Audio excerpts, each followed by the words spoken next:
Okay, so I'm sure everybody has installed that Putty and Tortoise SBN and stuff like that. Is that everyone is ready with that? Hey, Narendra here. I tried downloading into the cloud host, but I'm getting different file. I'm not sure whether the link which you have given is for Linux. Okay, you are using Linux, right? Okay, you are using So for that, make sure that which is your operating system. And you have to use. please go on mute if you are not speaking. We are getting echo. Yep. So what I'm trying to say, if you're using Red Hat CentOS, then you go to use yum package manager, yum space install space svn. And if you're using Ubuntu, then you're going to use the apt-get and then space install and the space yum svn. Can you paste that in the comment in the chat? Let me put it. So I tried installing using yum, but it installed the old version. It installed? So I need to download the latest version. That's fine. I mean, for our users, it's fine. Any version, any. Yeah, that is sufficient. That is sufficient. Yeah. Okay, fine then. Yeah.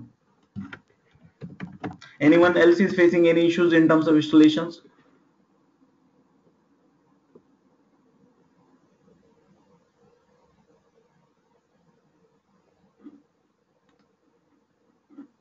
No? Okay, so let's get started in that. Saurabh here. Yeah, Rajesh, this is Saurabh here. Hello, Rajesh. Yes, Kavi. Hello. Yeah, I can hear you. Hello. Your laptop, can you go on mute?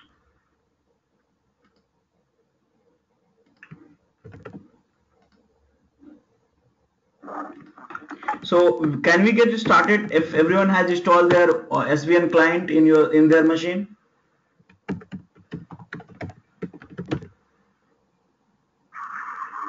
Yes. Yeah, fully we are installed. Okay. Great. So let's get started.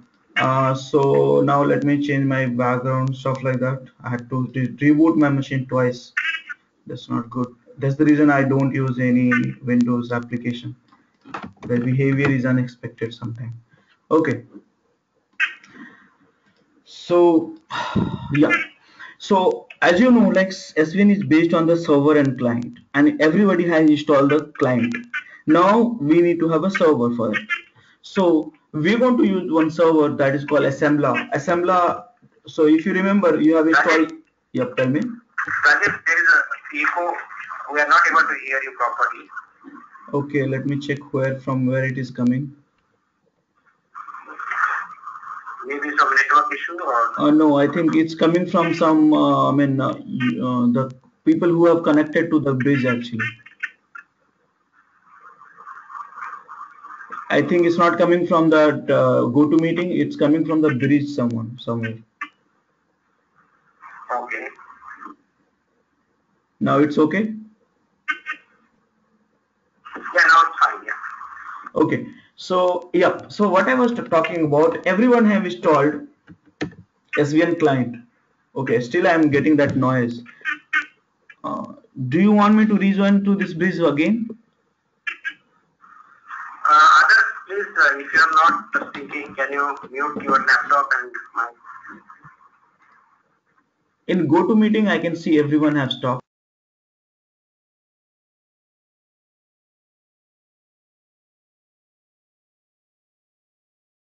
I think it's coming from the bridge itself. Hey, can we disconnect bridge and directly hear from the GoToMeeting? Actually, that will not be so clear because of the network speed. Okay, then yeah, let's continue with this now. Okay. So you want us to reconnect the bridge?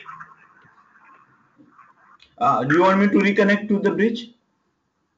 Yeah, I will restart again. Okay, let me disconnect and again join the bridge. Okay, sure.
People have joined back bridge.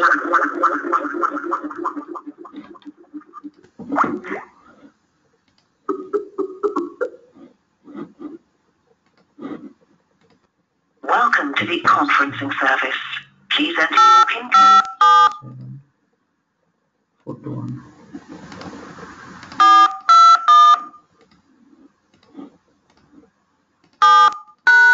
I'm sorry, your PIN code 8574217.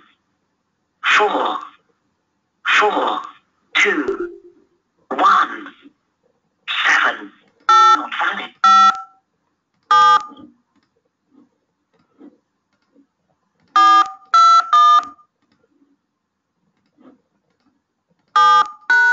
I'm sorry, your PIN code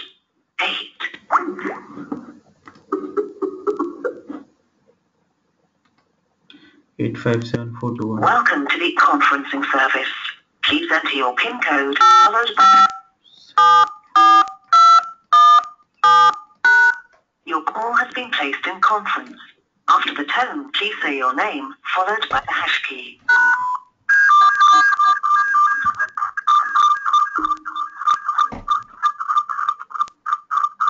Hello, Santosh, are you there?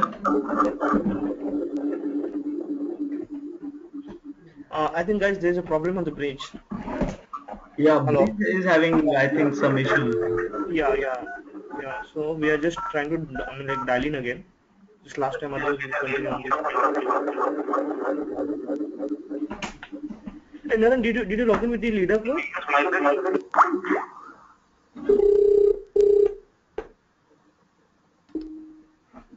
Okay, so those who's on GoToMeeting, they are able to hear me clearly. Manoj, anyone else? Yeah, I can hear you. Okay, so the problem I think we have from the bridge, I guess. I just got disconnected my bridge. Okay, so we are just dialing in again. So let's see last time. Okay. It's working. Okay.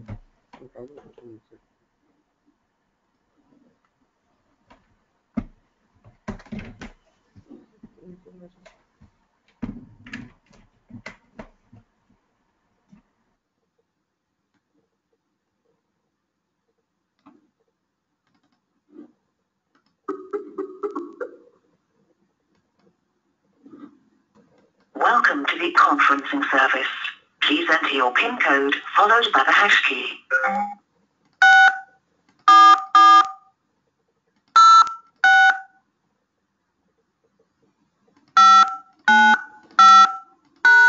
I'm sorry, your PIN code 64.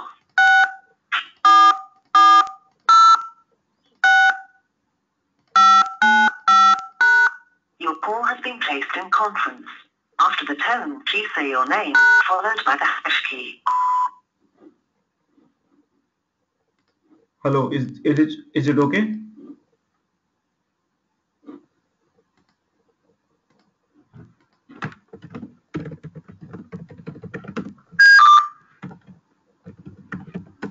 Hi, Rajesh. Hi, I just joined the Narendra's bridge, so everyone want to join this bridge? It seems to be working fine, I believe. How can I help you? Yeah, we're getting echo I'm sorry. when I am trying to speak. Okay, so I'm keeping you. I can mute if somebody is, speaking and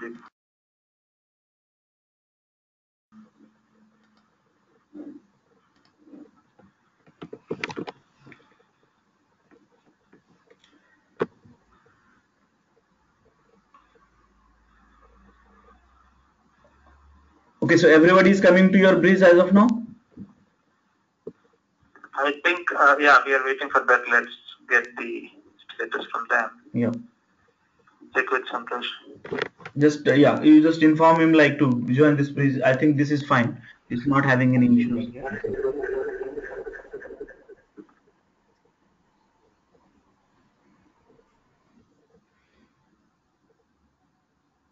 Meanwhile, everyone can just install it. Try if you have installed in Windows, you could try to install it Linux as well. One more thing is like whenever you install in Windows, make sure installing the command line as well. By default, this option is not been given. So if you want to try to reinstall it again, it will ask you whether you want to install the command line. So how to verify in command line where you have installed the SVN or not? So just type SVN and it will tell you type SVN help for user. If it's saying that command is not found, that means SVN is not installing Windows. So just try to install it, because command line is very powerful ways to work with any tools basically. So we can use Tortoise SVN for some time, but most of the time we'll be using command line, because using the GUI based tool, it's not a big trick, but we'll learn more about the commands.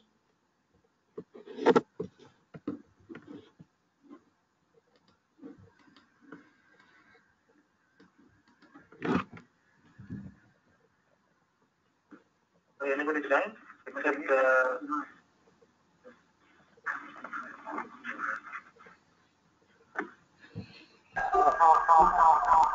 Naren?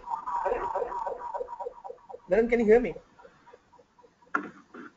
yeah, I'm there. I think somebody is again, No, what has happened is, about the Santosh Bridge, did you join with the leader? coming through the laptop. Yeah, Naren, just Who are one there in the call now? question. I am there Naren, in can you hear me? conference. Okay. So let me, Santosh? can you just disconnect the other Naren, who can are you hear joined me? as a moderator? Operator. Hello? yeah, Santosh, you there? Rajesh, can you hear me? This is Manoj here. Hey Manoj, this is Tarun, I can hear you. Okay. So Naren, the problem is, I think Naren has also joined with the moderator code, and even Santosh is also trying with the same. we are not getting it, so it's fine. No, it's okay. Hey Santosh, can you join my bridge? No, Naren, you can join this bridge with participant. Can you join this bridge again? Because I have started, I opened it with moderator. You join as a participant.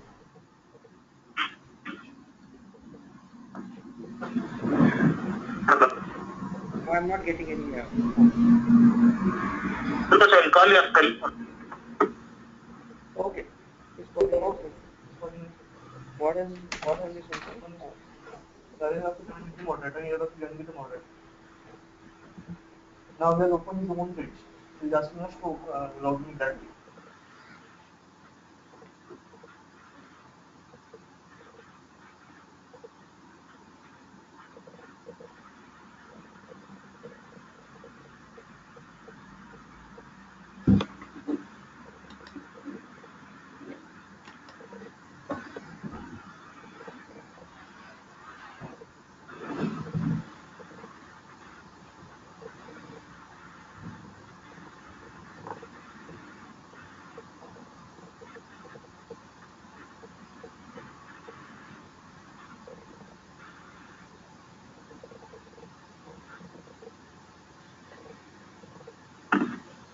Rajesh, sorry, I think we need to join back the old bridge. Okay, let me join back.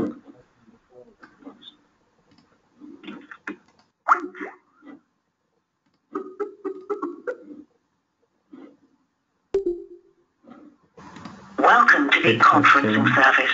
Please enter your PIN code followed. 741.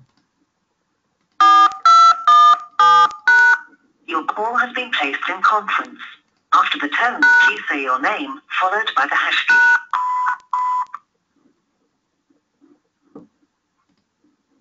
Hello everyone. Is it okay now? Yeah, it is fine now. Okay. Santosh, we are back. Okay. So I think Narendra is in another bridge. So Narendra, you want to disconnect that bridge and you want to rejoin again? I came back. Okay. Narendra here, so we can proceed, Rajesh. Okay, great. Okay, so let's get started. I'm assuming everybody has installed that SVN client, and after that let's start going. So here you can see that. Yep. Yeah, Rajesh, we have installed SVN on Windows as well, but when we are entering the command SVN, it is showing, it's not, taking the voucher. So what could be the possible reason? What is the error message? One second. Not recognized. SVN Not recognized an internal or external command. Yeah, that means during the Tortoise SVN installation, it will ask you whether you want to install the command line tool or not, and I think you have not selected it, so you have to install the Tortoise SVN once again.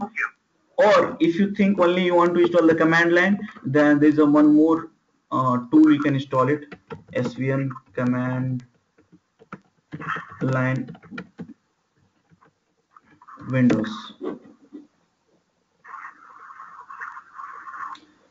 You can use, it's called Silk SVN command line, but if you have already downloaded Tortoise SVN, better reinstall it, and with the option that is selected with the command line. Yeah, I mean, I did that, Rajesh. I customized it and selected the Windows client option as well. So, Using setup. okay, so one thing you have to restart. I think you have the same thing. I had to do Okay, that. that might be the reason. Yeah, so that's not a good idea. You want me to stay for a few minutes, so meanwhile everyone can restart it the machine? Because without, if you are using, I'm not sure how many guys are facing. I think Saurabh and me are facing the issue. I'm not sure about the others. guys, can you verify if your Tortoise SVN GUI and command line? From Pune. Yep. Guys, can you verify your installation if it is working fine or not? Because you'll not be able to do the lab and then all this project assignments during this training. So can you please verify? How to verify? You have to type SVN over the command line in Windows as well as Linux, and if it is showing some message like it's not installed or it's not detected, that means you have to reboot that machine. In Linux, I think there's no issue with that. I'm damn sure about it. It's only with the problem with the Windows. And also, you should make sure that your Tortoise SVN is working fine. Okay, just to verify.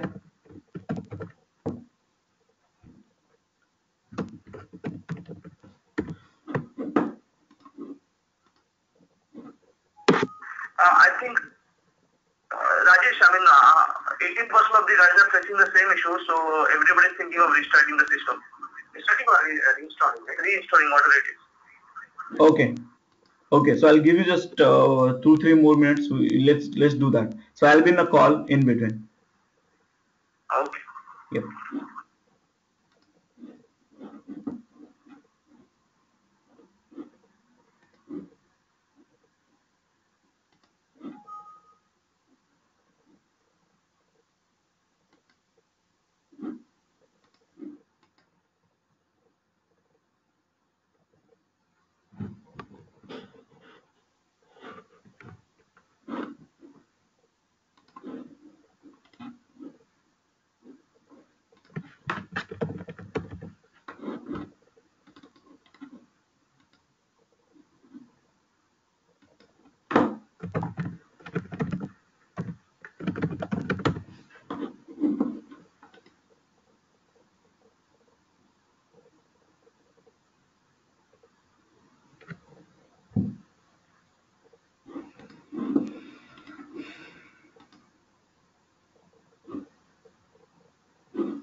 I think, Santosh, it's better to use Linux virtual machine.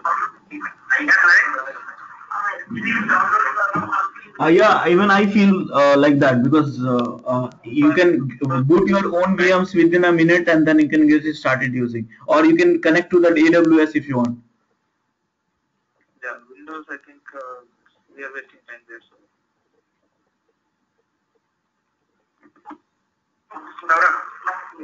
I think what Rajesh is saying that, Naren is saying that we can go ahead with the setup, VM setup, and on our Windows we can try later.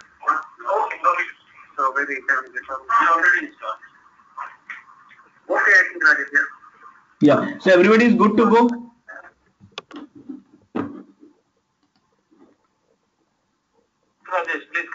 Yep, cool. Okay. So, as you know, like SVN is based on the client and server architecture. So we have installed client, but where is the server? We need to have a server for it as well. So let me just push it up. So we have installed till now client, but we need to have a server also. But so if you know that Toto SVN has been developed by assembler.com. So what they provide a cloud infrastructure for having SVN server as well. So we do not have to set it up in SVN server, and just we can use their server for our training purpose. So I'm going to assembler.com. Okay, here you can see that assembler.com I'm on. I've logged in. Anybody can create their own account. Okay, and it's a free of cost, and there you can create the repository as many wanted. So you can create a repository of SVN, you can create a repository of Git, you can create a repository of Perforce. So let's create a new repository this time. Okay, and Can I change the URL in that? yeah, One question again. yeah, tell me. Since this is, for practice we are fine, but in real time, if we need to install the server, Mm-hmm. okay, can you show that as well? How to install server? Okay, so if I start showing and configuring that SVN server from using Apache, it will, our training agenda will be, losing the day actually. So normally the training agenda is our user SVN user command. Okay, so we'll be losing, but I can guide you. I can tell you how it can be installed, and step by step instruction I can send you with that. It's nothing but there's one called SVN server utility. Just you have to boot up. But if you use only this SVN server utility with command line, then you'll not be able to access it. So there's some certain procedures is required to reconfigure with Apache. So I can send you that information, but as of now let's not get into that because our agenda is something like how to use SVN. Okay, Okay, fine. so I'll send you this instruction. I have it. No, for our actually major requirement is for us will be Rajesh that we need to have how to administer SVN because we are not the users of SVN. We are the admin. We will be admitting SVN. I'm not able to hear you. Who's that? Hey Rajesh, this is Manish. But our requirement will not be using the SVN. We are not the users. We are not the developers. So we will not be using SVN. Our clear-cut requirement is how to use the server SVN, how to administer the SVN server. Okay, so you want me to change that from the SVN user commands to SVN admin stuff like that? I can do that. Yeah, it will be much better.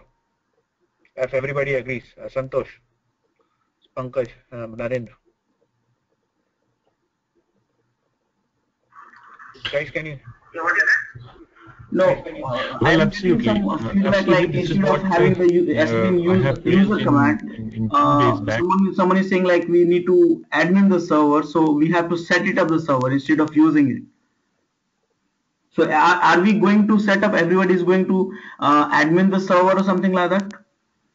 Because as per the today's agenda, let me tell you what I'm supposed to cover. As I'm supposed to cover all this command which helps you to work with the SVN server or SVN client. So which includes some of the commands called SVN and then SVN admin. But we are not going to set up SVN server from the scratch now. Yeah, so let's, what I suggest here, so that we will go to the administrator part, first cover the whatever user, right? Yep. So we need to understand the function, how it is functional, working and all these things. So maybe Rajesh, you can add that administrator part. Post this initial case. Sure, I'll add it. And setting up the server is not a let me tell you, it's not a big challenge because it's just a certain procedure, maybe 15 to 20 steps you have to follow. Okay, and once you set it up, after that you're not going to reset it up again and again every day. The commands is the which way I'm going to cover here. That commands you're going to use with yourself against your server to work with the server. So when I say SVN user command, does not mean you only the developer will be able to work with these commands. Anybody can use it, including the admins. Okay, so setup is just a one-time activity. After that, everybody is going to use the same command, even admin, SVN admin administrator, or maybe developer, or maybe QA folks, they have to work with the same command. So it's just like that. So I will come back with this SVN setup servers. Okay, for now let's use it, the server what we have it already on assembler.com. Is that okay with you, everyone? Okay. Yes, that is fine. Yeah. Only thing like we need to set up it later. Okay. Yep.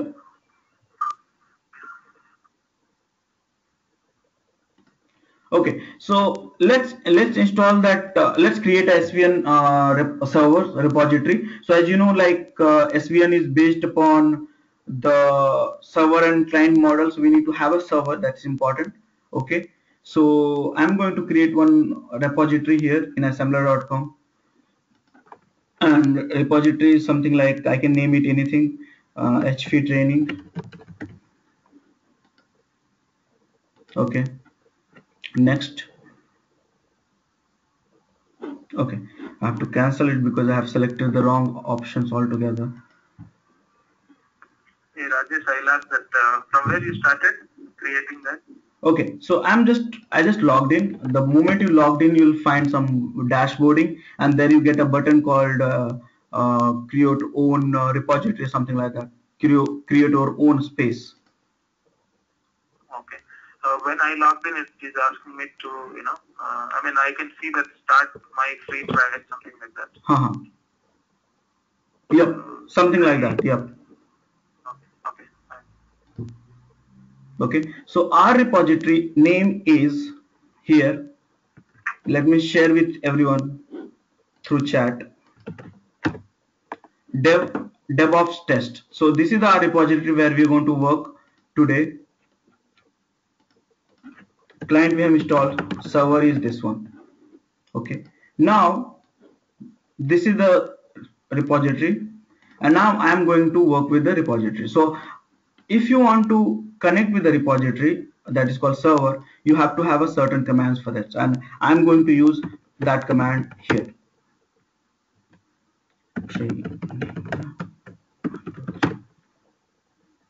Okay,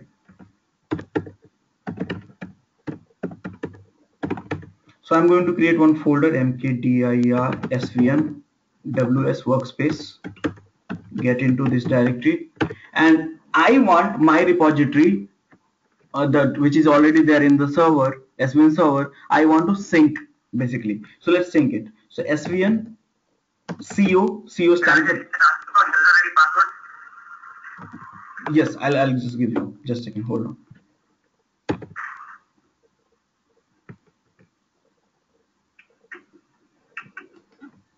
Training, which place you are using?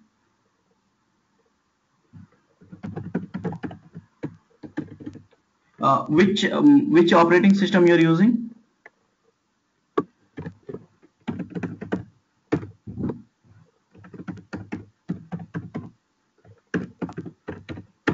Linux. Okay, great. So I'll share with you the user ID and password is here.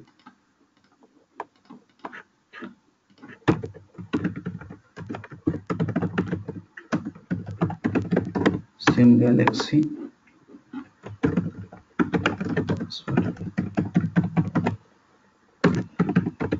Okay, so this is the password.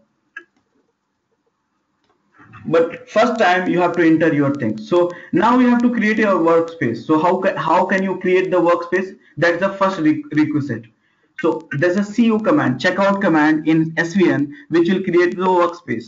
So basically you are going to type SVN co and then URL, which I provided here through chat. And then the moment you provide that one, it's creating your workspace, and that is how your workspace is making ready by SVN and to get you start working. So everyone please do that, SVN space co and then URL name. I have shared the username is SMGalaxy, password is I have just shared over my screen, you can see it. And first time it will ask you the real password, that is your machine password itself. Okay, and after that it will just ask you username and then password.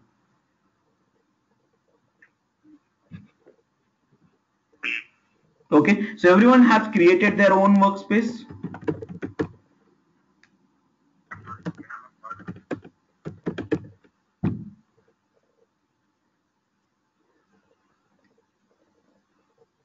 Everyone?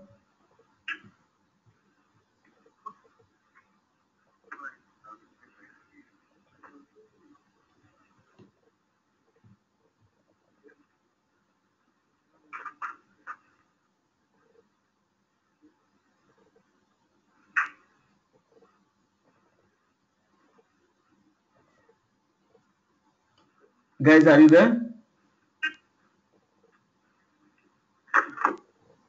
So we are there. Okay, are you facing any issues with creating a workspace? The command is first command which I said svn co Yeah, and please paste with everything in the chat. I mean, it will help us. already I have kept it. Yeah. So let me put it the whole commands all together. Okay.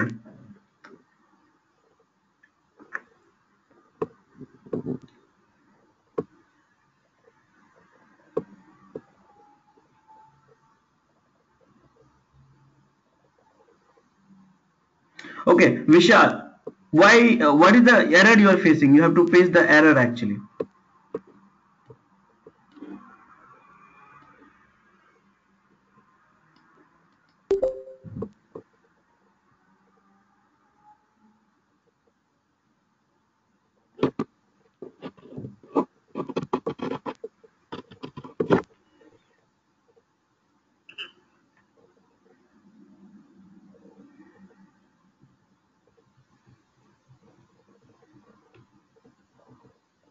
Vishal, are you getting error? Can you paste me? Guys, we have to coordinate with each other.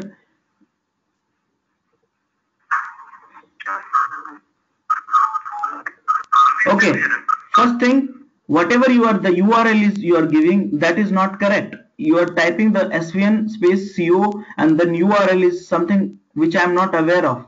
So I have share with you the URL. Just please please try that one only.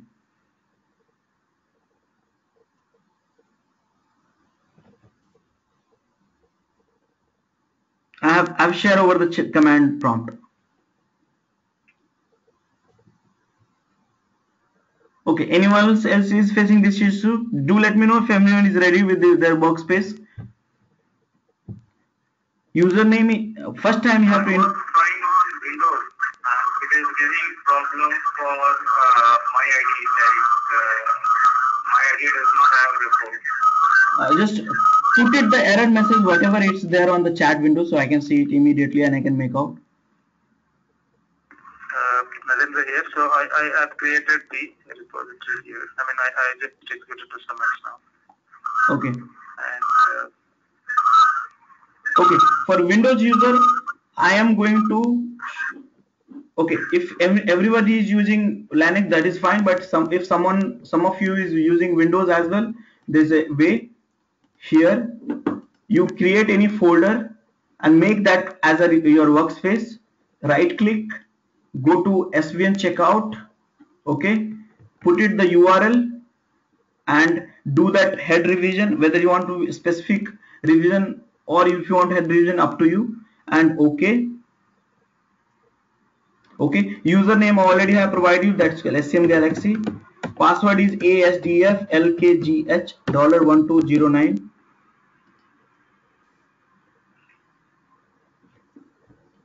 And your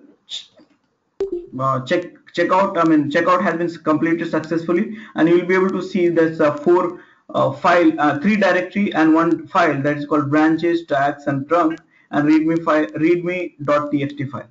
If you are able to get that one, that means that you are correct. If you are using Windows, on Windows I am getting Rajesh. So I don't know about Linux or on. Okay, so anyone who's facing that issues, okay, remember Om Prakash, this is where you have to enter the password of your own machine. Basically, this is a real name password. So password of Kumar Aro, so that means your own machine basically.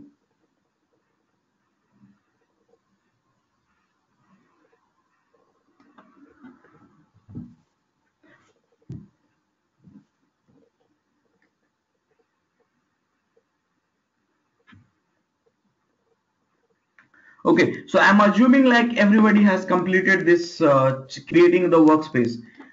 Is there anyone who has not done till now?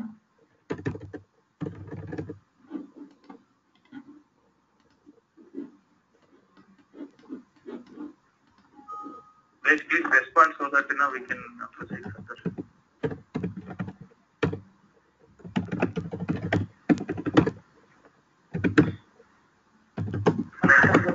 Rajesh? Yeah, tell me. This is Pankaj. When you said I have to enter laptop password, right? But it is not accepting, and then it is asking for username. And when I hear what you have provided, it is logging. Yes. So first time it will ask you the real password, which is nothing but your own machine password, and second time it will ask you username, in which you have to give the username that is called SCM Galaxy, which I have pasted in the URL, I mean chat, and then the password of the user ID SCM Galaxy, which is again I have pasted in that chat ASDF starting with. Just you put it to that and you should be able to get it. Okay, one more thing. You showed something on Windows SVN something. Can you show it once more? Yes, I'm going to show you. This is the way. For example, I just delete my folder just to recreate the environment again. Try again. Rajesh, we are not able to see that. I could see only the home page. Okay. Yeah, now it's coming. Yeah. Okay. Okay, so I'm going to create my workspace. Suppose this is my workspace WS. Okay, and my URL is this one. I'm just copying URL and right click on this Tortoise SVN checkout. Here is the option in the context menu. You will get it, SVN checkout. You have to just paste the path of it and click OK, because already is by default selected head revision. OK.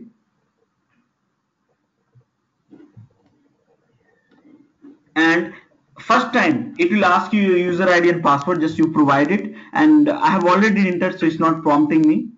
So and this OK, and then you'll get all these files and folder in your directory.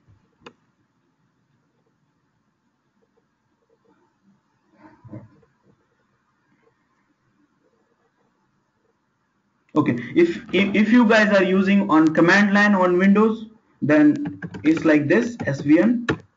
I create a directory svnco, the URL, enter, and done.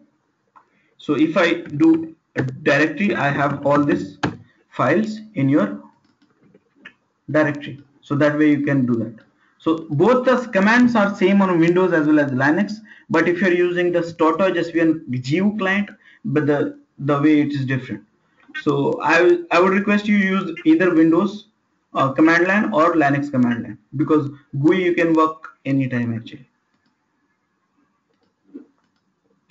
Okay, so I'm considering everyone has their own setup. Is that correct? Avijit, Arun, Manish, Manoj. Cool. Okay, so our environment is ready. We have set it up our own workspace. Now what? Now we are going to work with that. So normally what you do the SVN? Normally you work with the SVN in terms of adding a files, deleting the files, modifying the files, committing the files, creating the branches, and all the sort of stuff. So before doing that, we have to understand the architecture of this, how this has been planned out. So whenever you by default you see the structure in SVN, you have a 3 directory: branches, okay, tags, okay, and trunk.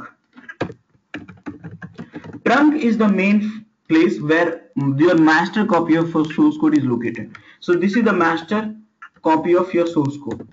Okay, after that, once you realize like you have to branch it in terms of releasing that major release or patches or hot patches, then you got to branch it trunk and put it under the branches folder. Okay, and there also people can start working on that, so they can start directly doing the commits and modification in the branches. Okay, and once the branches is there, they have worked with the branches, multiple branches, it can be under the branches folder. once they work get completed, they are going to merge back with the trunk. Okay, and you want to have a release, and then after the release, once you finalize this is the code which has been released, you're going to create a tags, and the moment you create a tags is going to sit under tags folder. So that is how this is there. This branches, tags and trunk is just a conceptual, and you have to follow this stuff in SVN if you are using it. So everybody is going to work with master, I mean that is called trunk. Okay, so we'll go to trunk now. Okay, and I can see we have few files already in place, so I'm going to add few more files in it. Okay, so how can we add it? Okay, so let's create a file. So this time let's create a file, training1.txt. okay, I just created a file using touch command, it's a Linux command, and I want to see that what is the workspace status. So if you want to see the workspace status of SVN, then you type SVN status. Okay, and in that it says question mark training. That means this file is not being tracked by SVN out at all. Okay, so you see that there are some similarities between Git and SVN. Few similarities, not everything. Okay, so now this file has to be added. So what is the command of adding this file in SVN? SVN add file name. Okay, now if this file has been added, and then again if I do SVN status, instead of question mark it has said yay. That means this file is status added. Remember here in this SVN there is no concept of that is called working directory and staging area or the repository. Only there is one directory that's called working space, and whatever is happening in working space itself. So there is no imaginary space that's called staging or indexing area, just like a Git. So do not get confused with the Git altogether. Okay, so just I clear my screen. Okay, I just type git status SVN status one more time and say the file has been added, and now I have to commit it. So let's commit it. So the command which you use to commit that, my training file.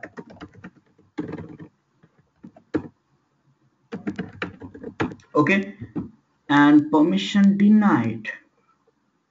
You are trying to use. Oops, sorry. It should be SVN. Okay, and now I see that I have committed that SVN, and I do this SVN status again, and it shows nothing file. Now I want to see the number of logs, number of commits what I have in my SVN. So I just type SVN log. Okay, and it will display the number of logs whatever we have. So just now I commit the one which was most recent one is I think this one, R7.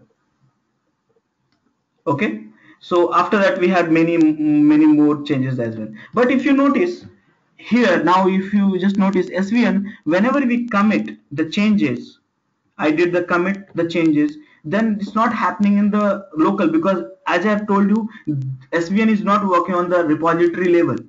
It is directly, the moment you commit, it will directly go and hit to your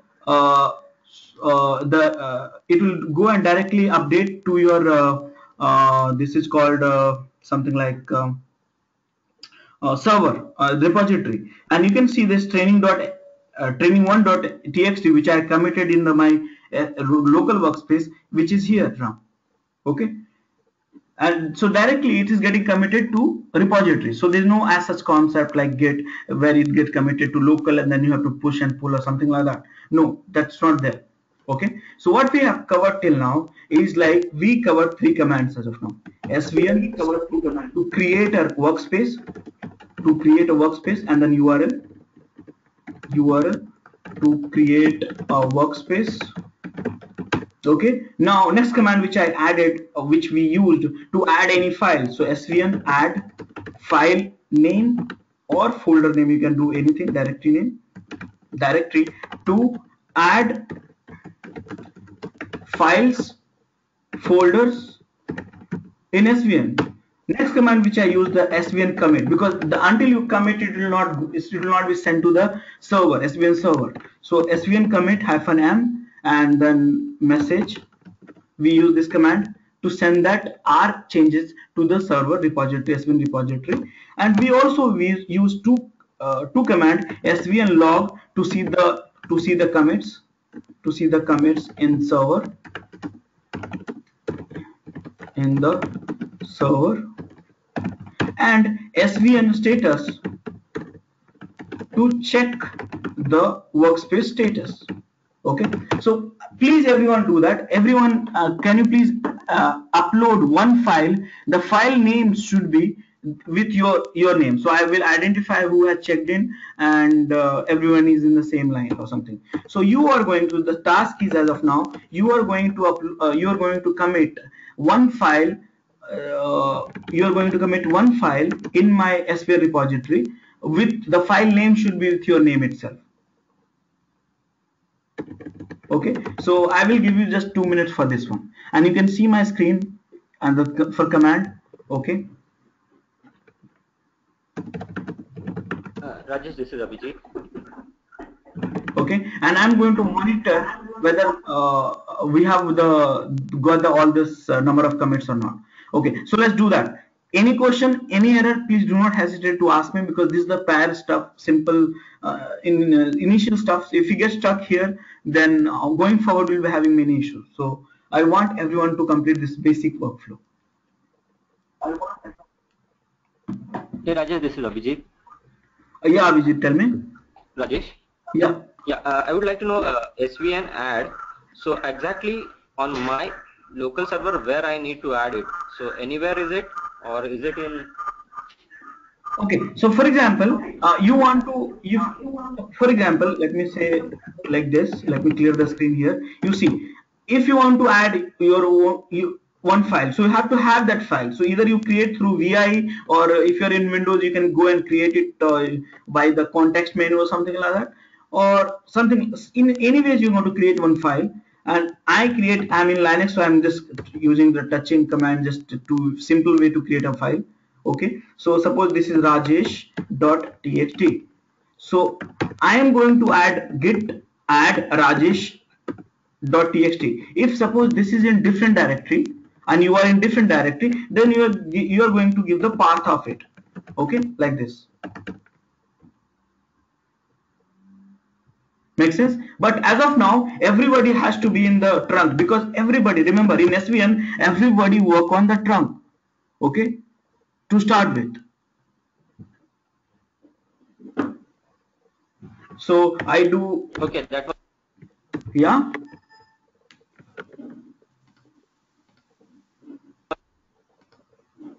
We need to work in trunk only, right? Yes, we have to work. Trunk is the master branch where everybody works on. Okay.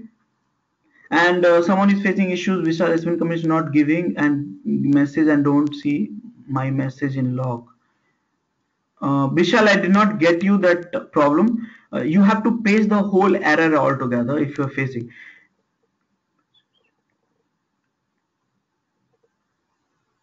If you send me the whole error, what exactly you are getting, remember few things. You have to check out first, and then you have to go to the trunk directory. Underneath you have to add it, some files, and then commit it.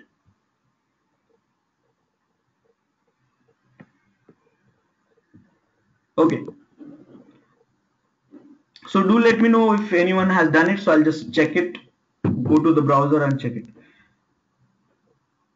Okay, so as I can see, you have added one. Vishal, I am talking to you. Okay, yeah, as you can see the status, there's a one directory that is called test. Underneath you have one file called tst, and also you have one file that is called test.txt. So I think you're going to commit both of these. So before committing, you have to add this file. So the command is svn space add and then file name. The moment you put, the question mark will get converted into A. Okay, and after that you can commit. So just Vishal, you try it out and just do let me know, because you cannot commit before adding it.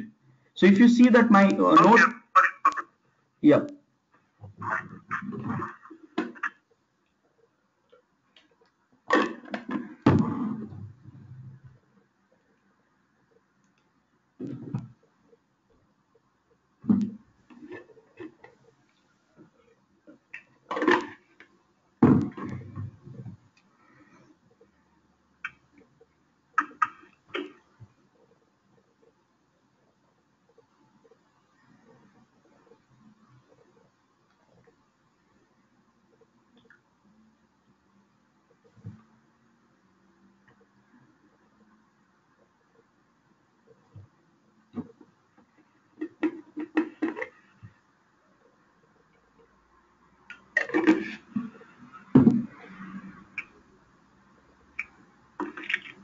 Rajesh, can you show me the repository URL in the assembler.com?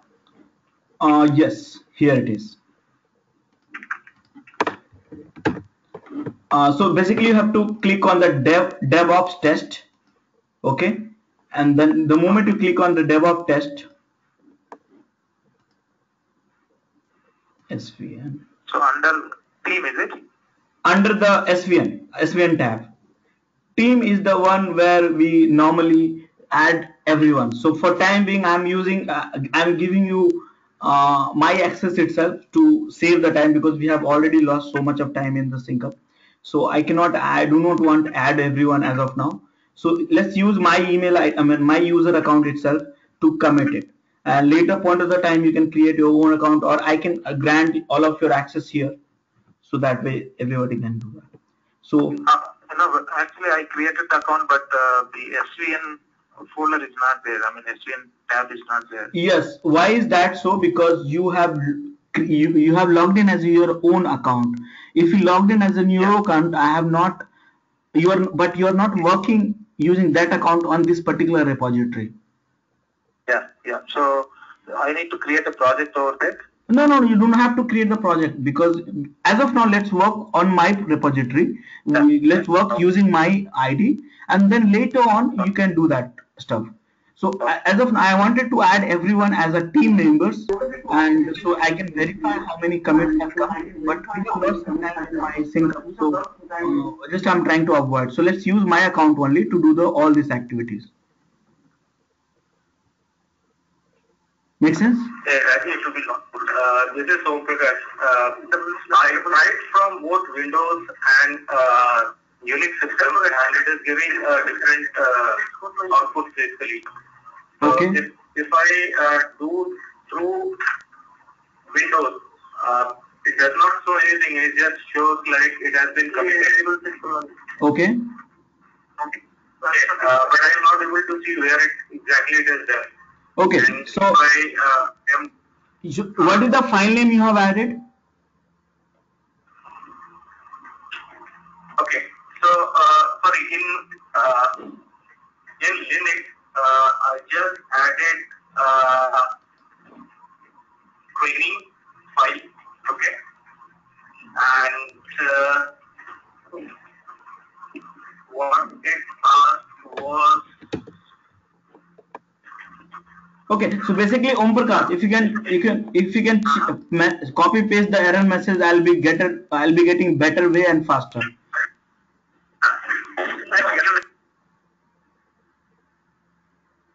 Hello.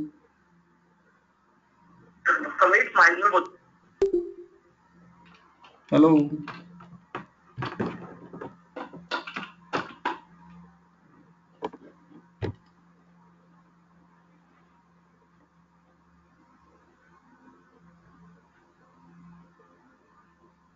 Hello, everyone is here?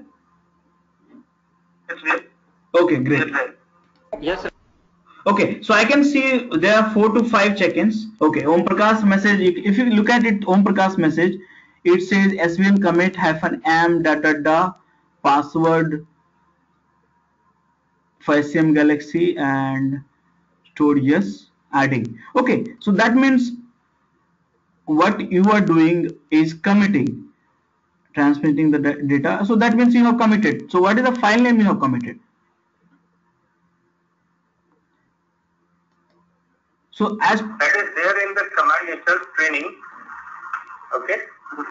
But if I go to the URL, I am not able to find assembler.com and yeah. So if you see my screen, I can see your file. Here is that training.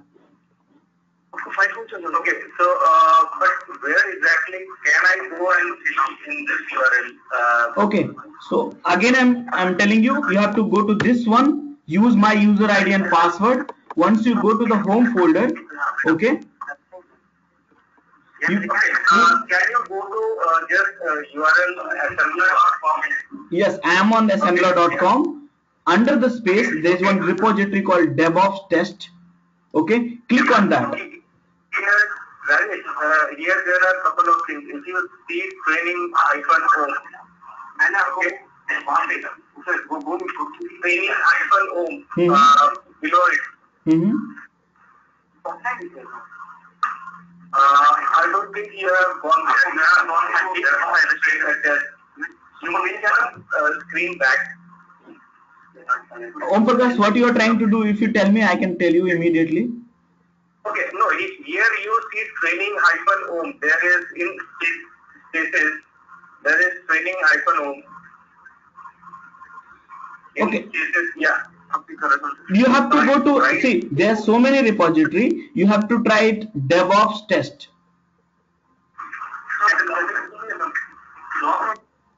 Okay. But from Windows, when I was trying to create, it was asking one name, and I given this one, and it created space. I do not get you, because I think we are working only one repository. Okay, fine. Okay, go ahead. I will check what exactly I have done. Okay, so basically we are working on the one repository that's called DevOps test. DevOps test, which Avino has already pasted again in chat window. Okay, fine. Okay. Okay, anyone else is having any issues? Is not able to commit, because I can see there's 4 or 5 commits which has been completed now.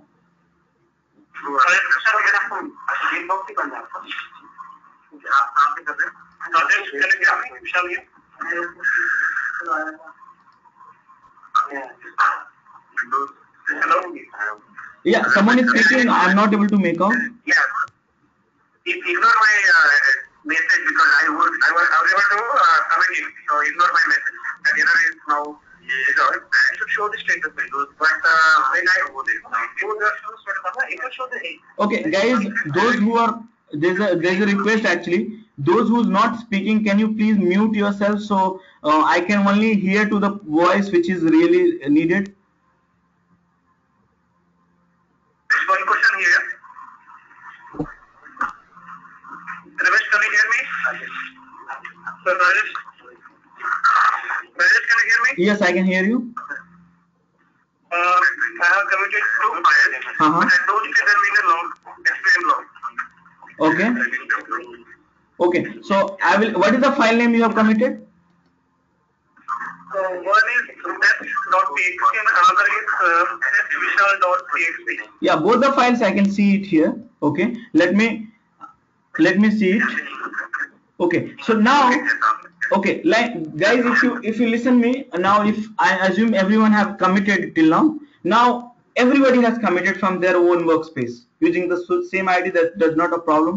As of now, everyone has committed. Now I do not have everyone files. So if you look at my workspace, I have only 5 files, but you guys have committed so many files, so I still need to get it. So let me just log in it. Let's log the session. SVN. Okay, so DevOps, and if I go to trunk, here I have only 1, 2, 3, 4, 5 and 6 files. I mean 5 files, 1 directory. So where is this rest of the file? So if you want to get the everything again which was committed after you do the checkout, you have to do SVN update, and let's do that. So I'm doing SVN update, and I have got many files which include 1, 2, 3, 4, 5, 6, 7, 8, 9, 10, 11, 12, 13. That means 13 file has been added after my checkout. Okay, so if you do the updates, the new commits will come, and updated version is now 21. So now if you do the SVN log again, and here you can see that 21. So I can see everyone. Naren has checked in 1 file, Vishal has checked in 1 file, and then Santosh has checked in 1 file, Vishan again 1 file, and Manoj like that. So like that, Avijit also have checked in. So like that we can get the works of each other. So now there's one more command that's called SVN space update. Using that you can get the updates from the repository if anyone else had checked in. Okay, so now let's run it. And by Sorry to interrupt you. Just one question from Pune here. See, I mean, like, let's say you're working on the repository and you created some file training Rajesh. Okay, and at the same time, even in the my trunk file, I did the same file name. So will it show under this repository? And once you update it, how it will show? if the file name is same, then if you update it, remember, if the file name is the same, if you update it and if there is no conflict in it, okay, there is no conflict in it, then automatically you will be having the revision number. Okay, it will be increment the revision number on the same file. But if the file number is having some conflict, then during the update, if you say update and sorry, update, and then after that it will say updated, and then it will say like there's one file which is in conflict. So if you do svn status, that file name is with C status as of. Okay, C means conflict. So will it show like I mean who else are creating that file or something like that? Yes, you can try that scenario. I just tried it. What it is saying that this console.txt is already under version control. Yep. Could not add all targets because some targets are already version. Yep. So basically you have to, in that case, for your case, you have to update first. Okay, you have to update and then you have to modify the same file. So suppose I have a file name called file1.txt which you are trying to update. So that's the reason people say whenever you start working on that any repository or any SVN or any source version control, you have to update first. Okay, so if you have forgot to update, it will not you will not be able to commit it because that file is already there, but you will be able to modify it. So if you want to modify this file, for example, I'm modifying this file1.txt. I just modify, do come out of it and svn status, and then say this m means file has been modified. So there's a certain things. If you see the status, A means adding the files, M means modify the files, D means deleting the file, C means conflict the file. So by using that svn status, you will come to know what is the problem you have in your workspace. So as of now, I have the file which has been modified, svn commit -m updating my fix, and that is gone. So now this file, if you look at, let me refresh it to get it here. The file name was file1.txt and here it is, and I've just modified it here. Okay, if you want to see the history of this file, here is the 2 check-ins. So first check-in I made it 22 days ago, and just now I'm making one more check-ins. Okay, so as part of the first check-in, which was as part of version 7, and currently it's 24. You can see it here also. Okay, so now if I do, I believe like my svn log, if I do that, then I have the most recent one which is 21. That means 2 modification already has made it. So I have to do a svn update again. Okay, so now we updated to revision 24. So that is how everyone works in svn. Okay, so let me tell you, there's one more command, let me add it, svn update. So if you want to update your workspace, then you have to use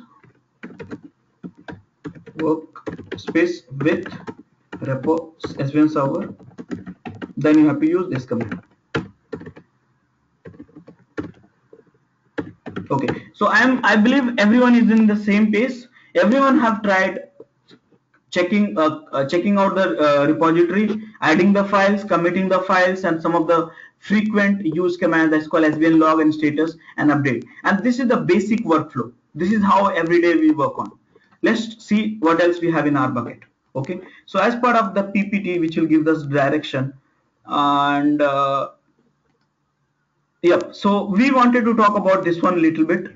So as I have told you, under the trunk will be your main line of the development in svn. Okay, if you think like you have to create a multiple branches and for the different features, so what are the scenario you create branches normally? Let's discuss on this scenario on the branches, and this I get the input from everyone. why do you create a branches basically? Anyone?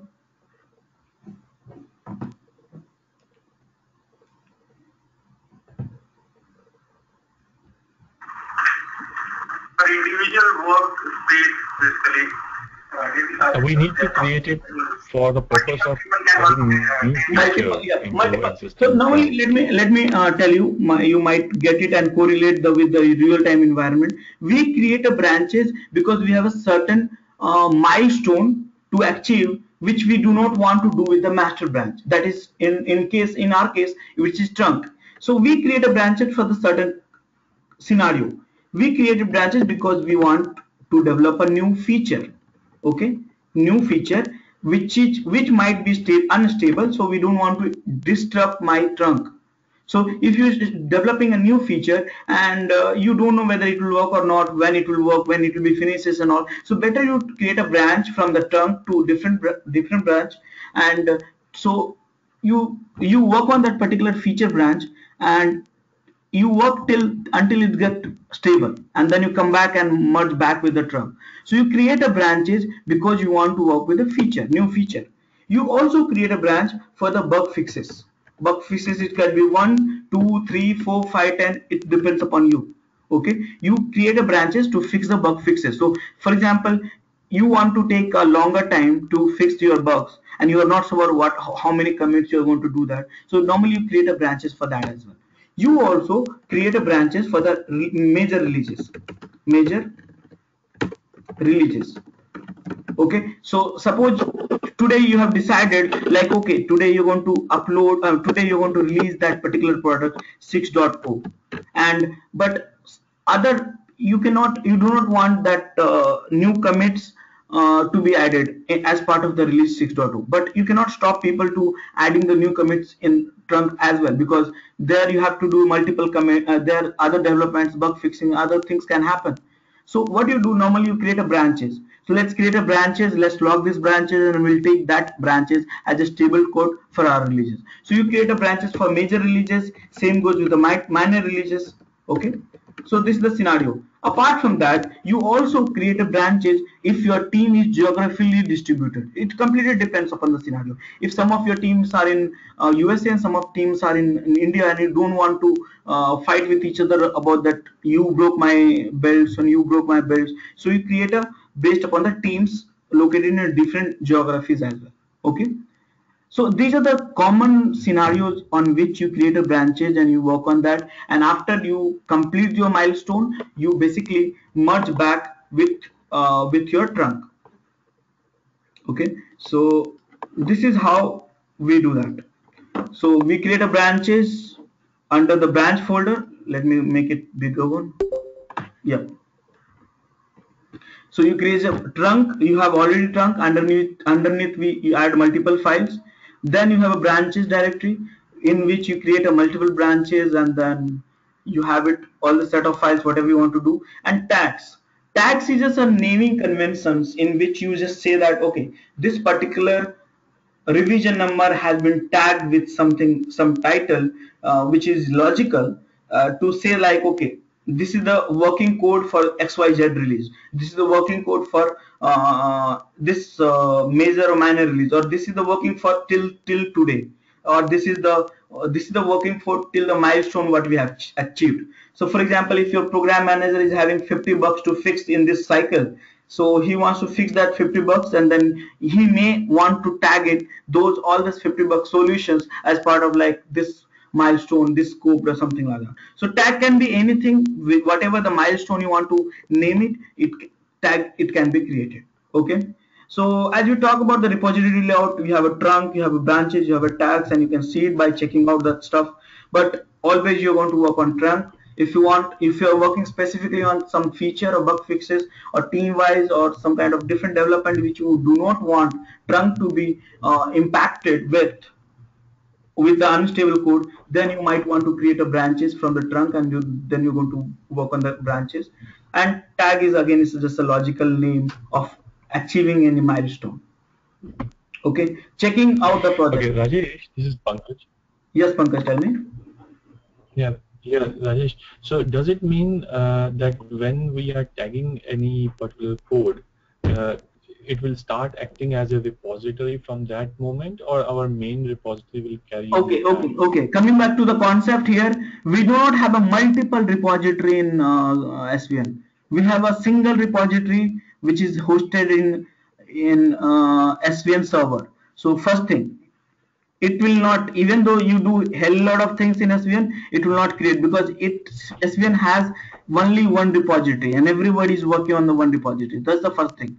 Once you create a tag, basically what it does normally, it says like this particular revision number till what, suppose like you are working from the starting, you work from the 1 to 15, and 15 revision number, you realize like, okay, this is the, my voice is not clear. Okay. Okay. Anybody else? Because I don't find any issues from this side. I'm connected with the Skype bridge as well as the WebEx. Now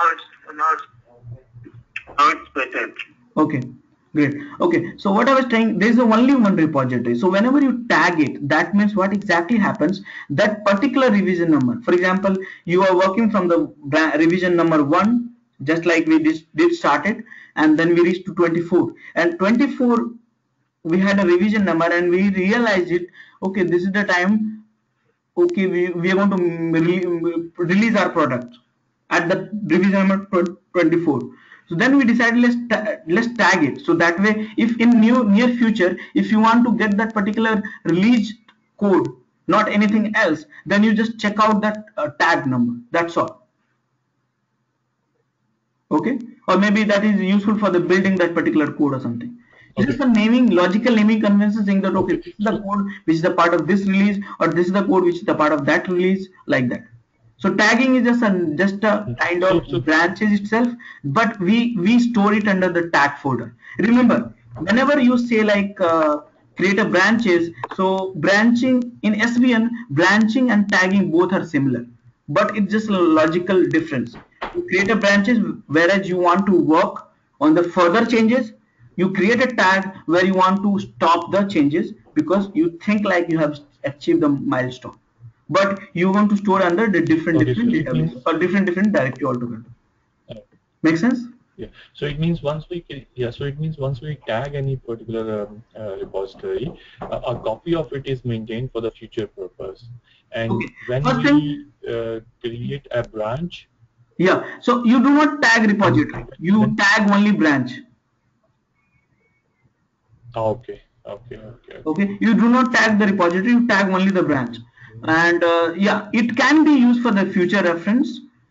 For example, suppose I tell you today you release this particular product Microsoft 1.0, for example, and after 2 years you are coming and saying that okay, the people, the clients, those who is using Microsoft 1.0, they have got few boxes and they want you to fix that issue. So how are you going to get that code? So basically you have to follow a lot of, you have to spend a lot of times finding out that particular revision where it was released at that time, because after that in last 2 years you might have millions of changes, millions of new commits, right? So tagging, the moment you go and tag and you say like okay, I have tagged this one, you just check out this tag and then start working on that, that's all, and fix your bugs and release on that particular tag itself. Okay, so tagging is just a way to tell like okay, this is my, so it is branch. Yeah, of course you're going to tag branches. So Rajesh, do you have any live example for this which we can see where we can understand the law properly, because it's very confusing? No, I'm not able to understand your question. I'm not able to hear your question properly. Do you have any example live repository where with the tags and things are being working? We are going to create our own branches. We are going to tag it. So we are going to create our own infrastructure. So we don't have to worry about it. I'm just explaining you, try to understand, try to help you to understand the concept, and then we are going to do everyone is going to do that one now. Okay.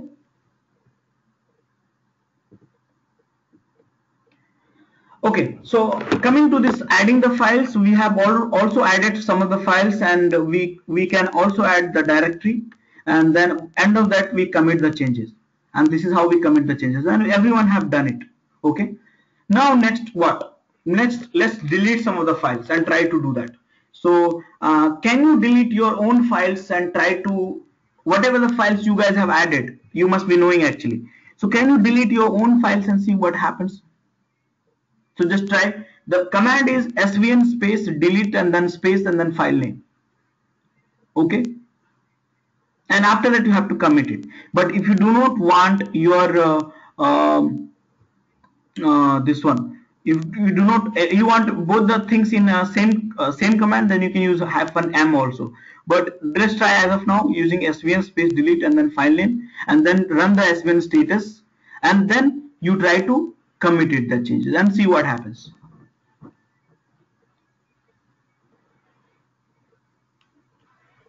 Everyone, because whoever has added the files, they should be able to delete the files now, so they can delete their own files and then see what happens.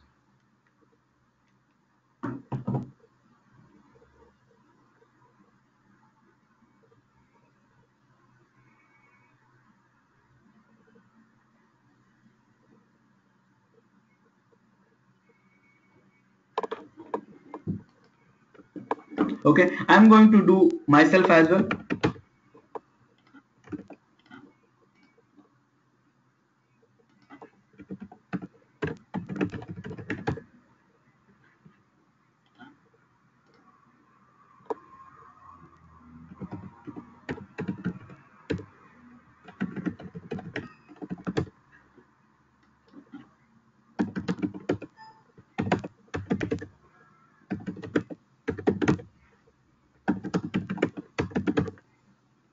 So I'm going to delete my file called svn delete and file1.txt. Now if I do svn status, it will say that file1.txt which has been deleted. Now it's time to commit it. So let's say commit svn commit -m deleting Raj file. Now I have deleted division of 28. Now I am going to update. Hello? Yep, tell me. Yeah, Rajesh, yeah, this is Saurabh here. Yes, I sir. was trying to delete the file that I have created, Mhm. but I guess it was not committed due to a conflict with some other file. What is the file name? So it has to be saurabh.txt. Saurav dot. So I just updated my workspace and I'm not able to locate your file. Even my Narendra here, I have the same problem. What exactly When the I try deleting it, it is giving aborting commit because the file 1.txt remaining is in conflict. I'll just paste it. Okay, file1.txt. No, I tried the different files, but I'm getting the other errors. Okay, My let me command also I'm trying to paste it. let me check it. Okay, svn commit -deleted commit. Okay, so what it says, file1.txt. So remember, whenever you commit it, it check your current repository status with the one which is there in your repository, and it find already I have deleted this file. So normally if you do first update, first you do svn update and then you do that delete and then you do the commit, then it will not show that error, because your repository in the conflict state as of now, because I have deleted some of the file and your repository is not up to date. Okay, so let's update first. Okay, got it. So remember this command, whenever you start working with svn update, whenever you start adding some file, svn update, whenever you start deleting or modifying some file, svn update. So this command has to be very frequently used. Just like in git we have a git fetch which has to be which has to be used before work, during the work and after the work. This is the goes with the same as with the svn update. Okay. Can we see in the log? Once we delete the file, can we see the log now? Yes, of course we can see that in log because it's again a part of version.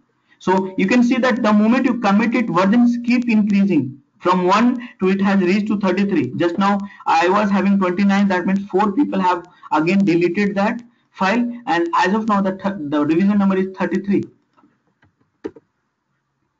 and now it's 34.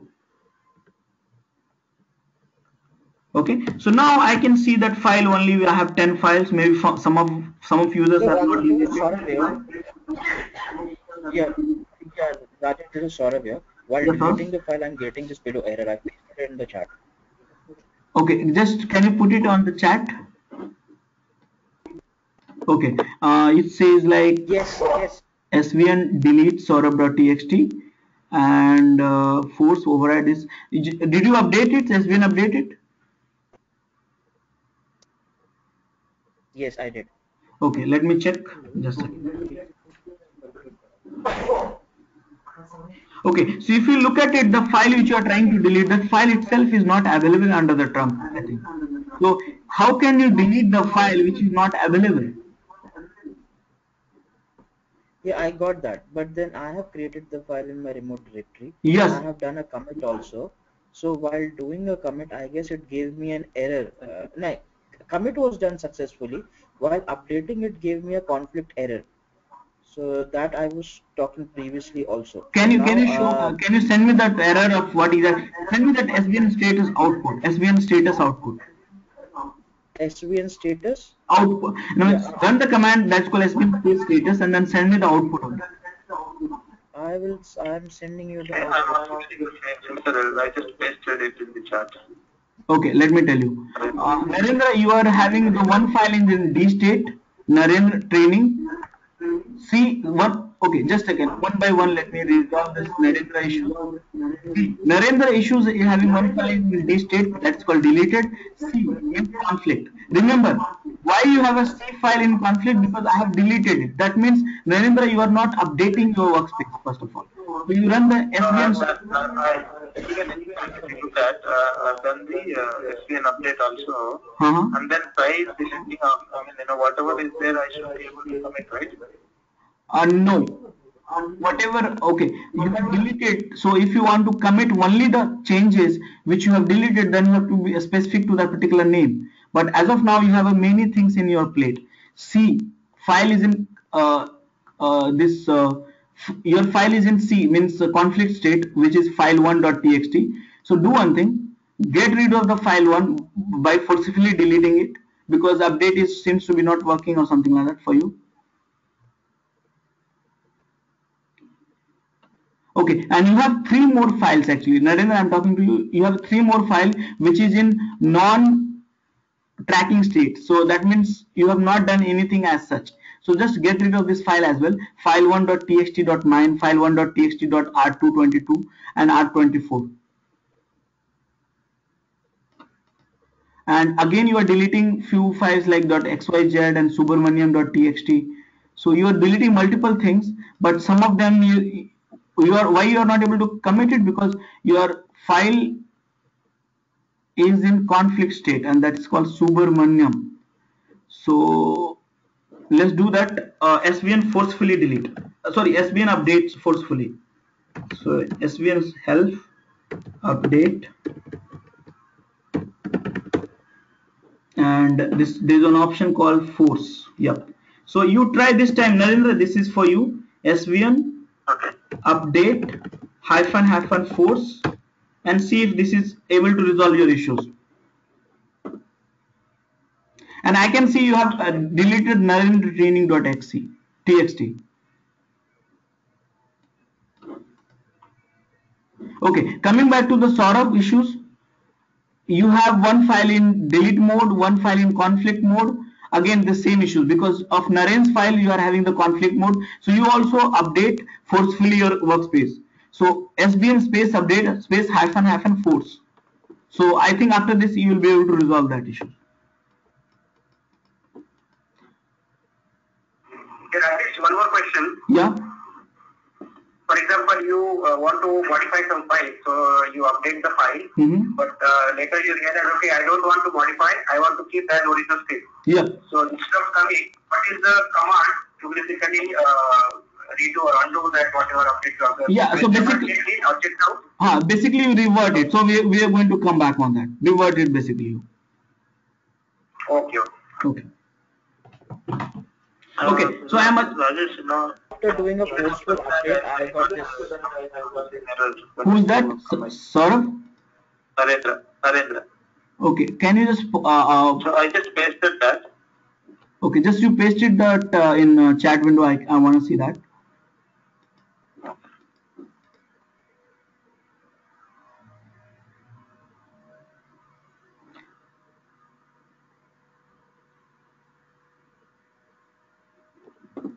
Saurabh, are you able to resolve the issues?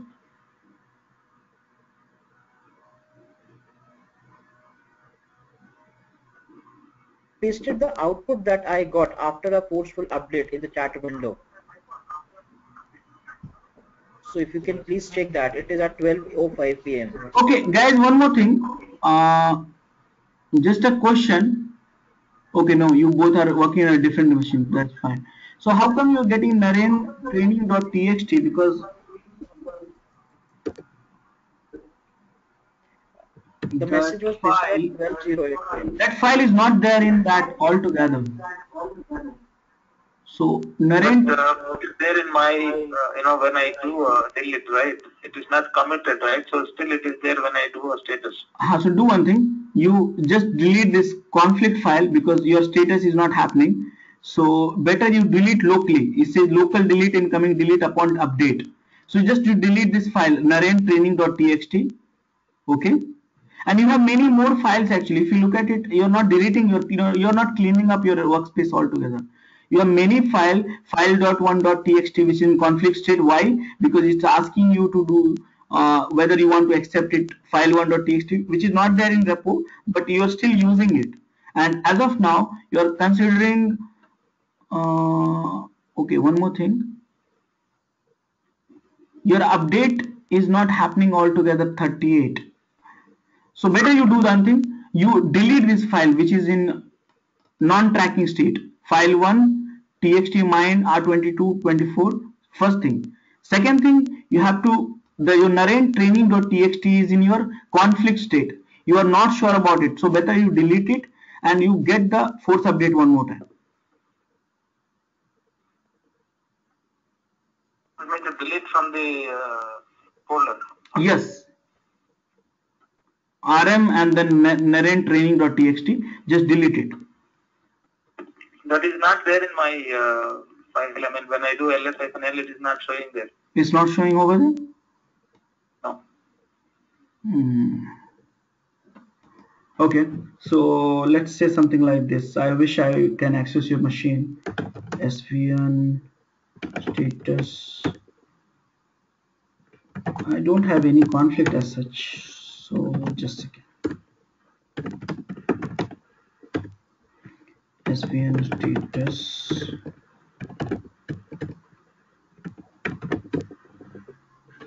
SVN log. Everything is clean for me. So let's do one thing, one more thing. SVN revert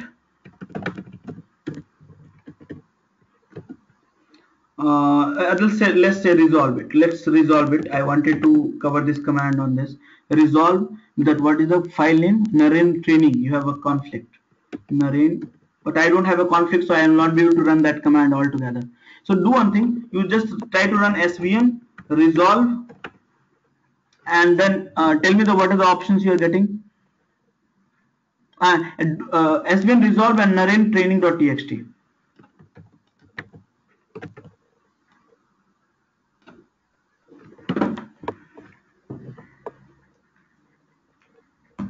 Which machine you are using? Let me try to go to your account. Are you using the AWS? Yes, I'm in AWS. Yes, let me just look at it. I'll just resolve it your problem. Hold on. SUNNAR sudo su-f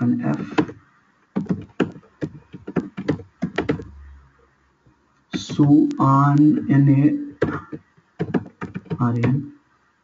Okay, the location, can you tell me just your location? Home? Folder is here. Under home, Naren. Underneath there's a folder called SVN. Okay. CD DevOps. Okay. CD trunk. Okay, and clear my screen. And SVN status. Okay, now I can do it. SVN update force SVN resolve Subramaniam.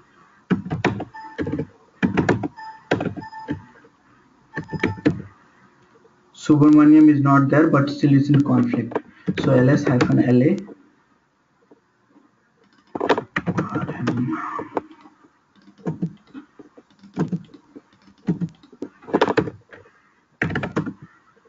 sorry, SVN status.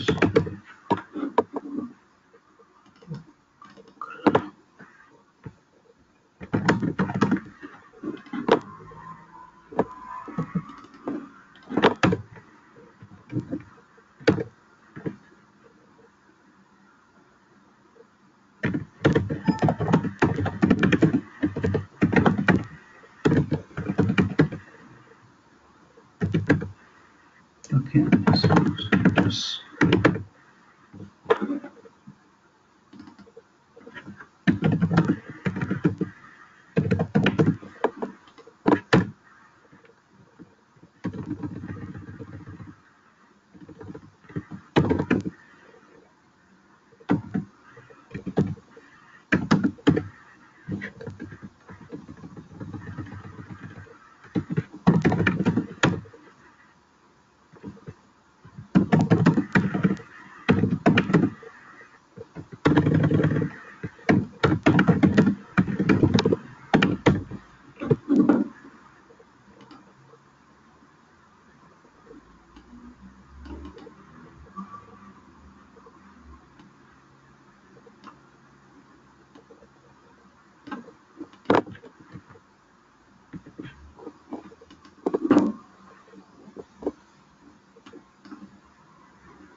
Resolve.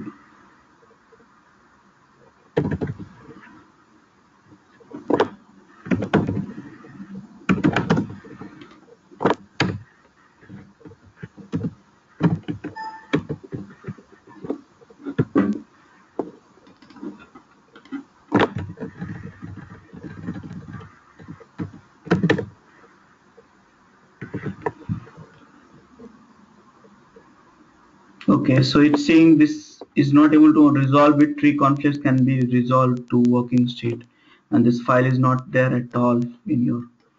So let's do one thing. For time being, let's get rid of this.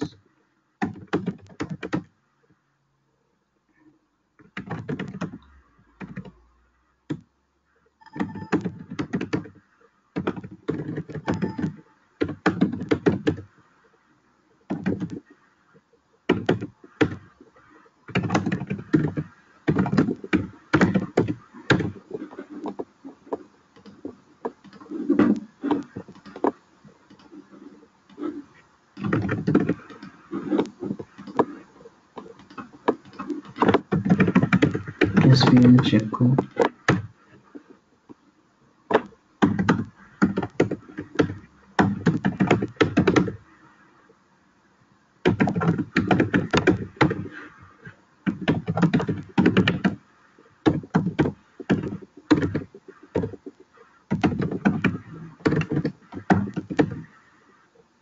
Okay, so Naren, you work on this environment. I think the file cannot be resolved because the workspace, the file itself is been deleted. So we cannot recreate what is, we don't know what exactly the file content was.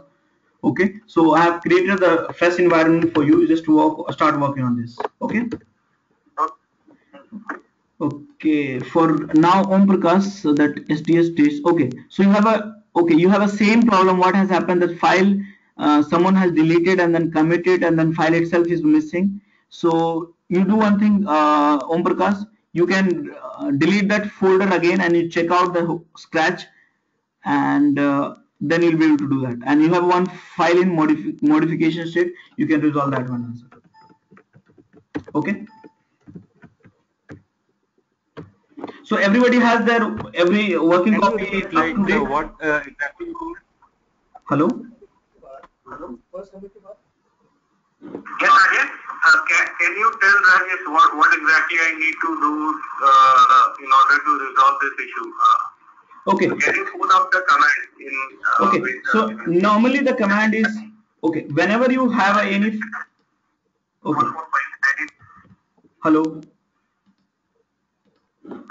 Yes.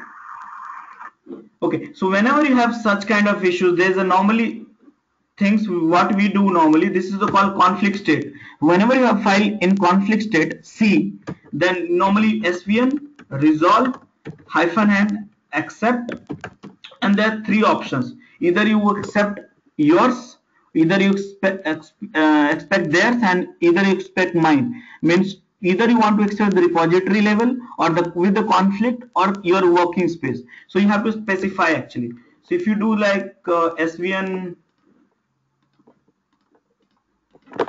SVN and then health and resolve, these three options you can use it.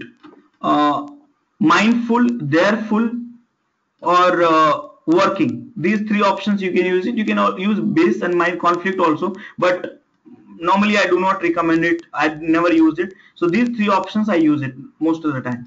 But in this case, in the Naren case, what has happened?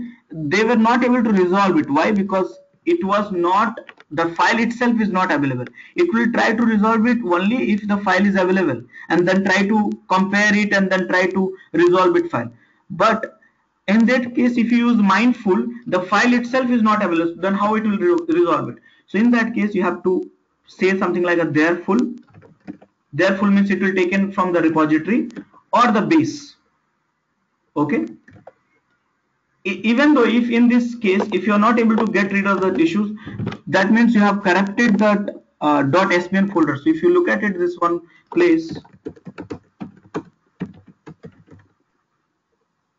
if you look at this place, cd devops ls-la, there's one folder called .svn that will be hidden actually. This manages all of your activities, whatever you're doing in workspace. That means because we 14 people all together working on the same time, modifying maybe accidentally the same files and using the same machine. So there's just chances like it might corrupted the database, local database. Okay, local tracking workspace database. So it's better to recreate the whole environment if you want to get back to the working state again. But if you want very specific, then we'll have to resolve that by seeing the message and then try it out different stuff and then kind of things.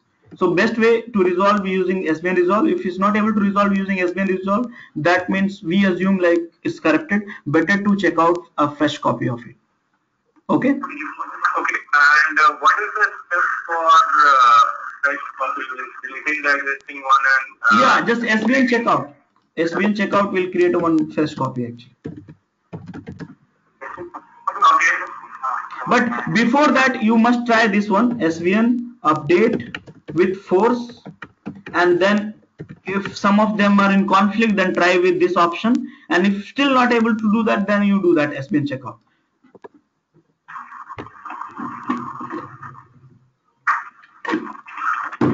Okay, so till now we have completed SVN checkout, SVN add command, SVN commit, SVN log, SVN status.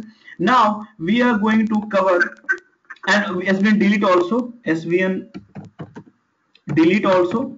Now we are going to cover some of the more commands going forward, but let's have a 10 minutes of break and then we'll connect and then we'll start doing the some of the rest commands. We have 20 more commands to follow, so this time we'll do the quickly. Okay, so let's connect after 10 minutes and then we can continue further. Is that okay with you? Yes, Rajesh. Okay, great.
Hello everyone.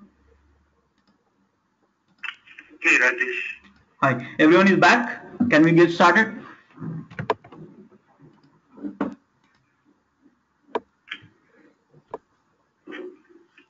Let us hear from Puneet, then we will proceed. Okay. Do let me know when we can get started, if everyone is there.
Hello guys.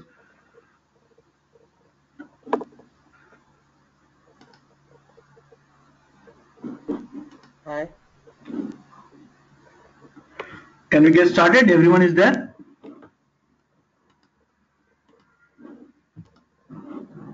Rajesh, I guess the room in Pune is empty at this moment. Everybody has gone for a break, Okay. and I guess we have to wait for some more time. Okay, sure. No problem.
Guys, do let me know once we can get started.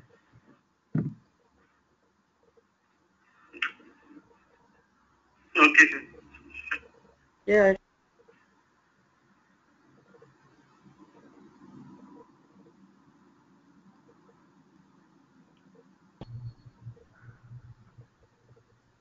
Yeah, everybody's on the way. In a minute or so, they will reach conference room. Okay.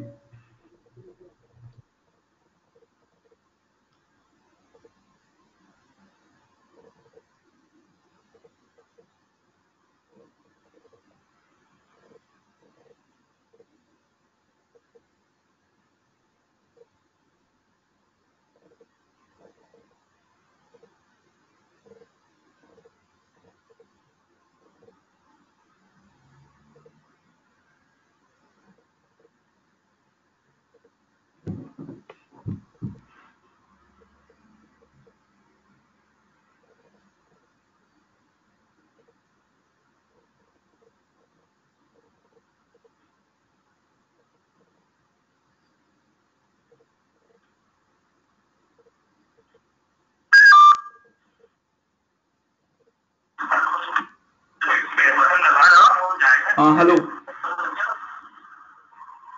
Yeah, Rajesh. Naresh, is there Naresh? Okay. So can we get started? Yes, sir. Okay. So before moving forward further on the other commands, let me tell you that how to resolve that issues as well. Again, if you feel like okay, Om Prakash, you have still having that issues. Okay.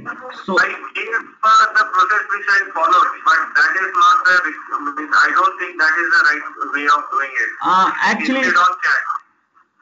Yes, yes. Actually, what has happened in your case, we have spoiled that our workspace. Okay. So as of now, as per the best practices, what it says, first you try SBN update with force, and if you have some conflict, then try to resolve that conflict. But what has happened in No, I real? tried all the given options. No, let me without complete. any luck. Let me complete. Yeah. So in our case, what has happened, we cannot resolve the conflict. Why? Because that file itself is missing. So in that case, it will not be able to resolve because it has to have a two files to resolve the conflict. So what you have to do, if you are not able to resolve through force, then you have to cheat SVN. Okay, and you have to create a cheat. So either you create a file, dummy file, and then try to update it, and then try to delete and sort of things, what Om Prakash has done it, or there's one more command which has been given by SVN, that is called just to cheat SVN repository or SVN workspace, that is called SVN resolve.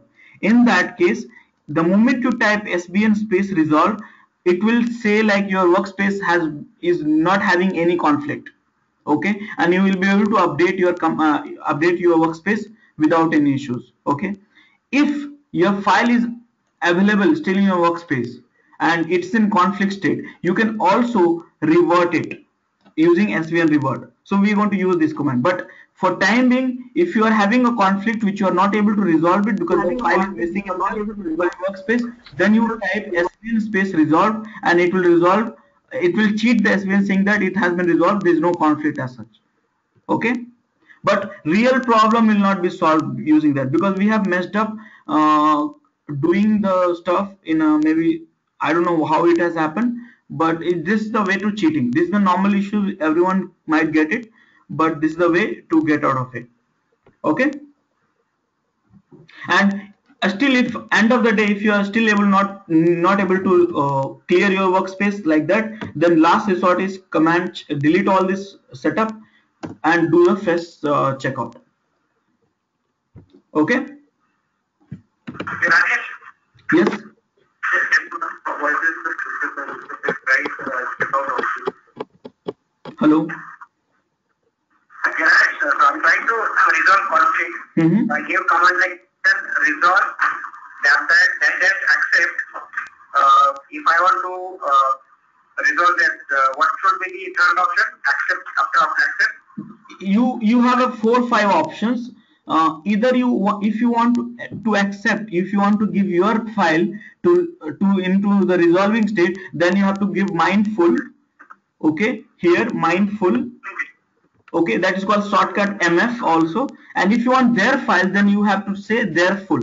Okay, after running this command, this file has been, will go into the modification state, M state. You have to commit it, then only it will resolve it.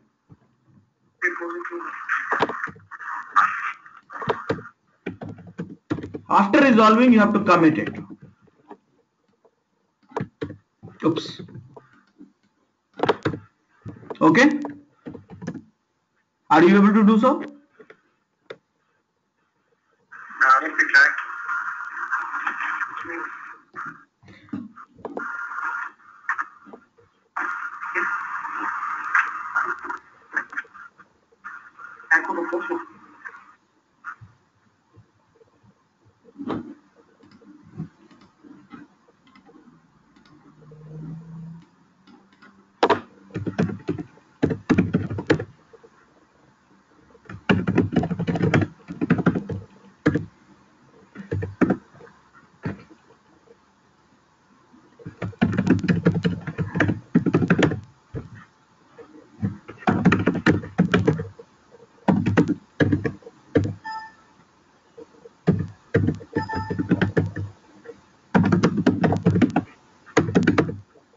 Okay, so let's start going for the further commands. We have many more commands to cover in a very short span of time. So let's concentrate on this. And now, after the deleting the files, sometime what happened? We have a lot of files. As you might have noticed, as of now, let's do that get update SVN update first. SVN update, and I'm getting 4 new changes, so my revision number is become 47 now. So after that, I just add few more files, so like touch, and then file say rajesh1.txt. let's say rajesh2.txt. I think rajesh1 must be there. So if I do SVN status again, and that file is in says like this file is not been done anything, it's not been tracked actually. So I just do that SVN add, and then Rajesh2. Okay, and now again if I do the SVN status, now it says the file has been added. But suddenly I realize like this file should not go to the commits. I mean, it should not be sent to commit. So there's one command called SVN clean. We use it. It recursively clean the working copy, removing working copy locks and resuming unfinished operation. So basically you can get rid of the files using that one. So what we do that normally, SVN revert Rajesh to. Okay, now if you do the SVN status, oops, sorry, SVN status. Okay, that file is there in the non-tracking mode. I just get rid of this file using SVN clean and Rajesh 2. Yes.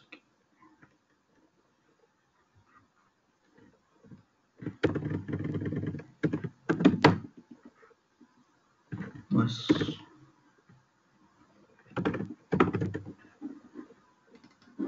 SVN clean.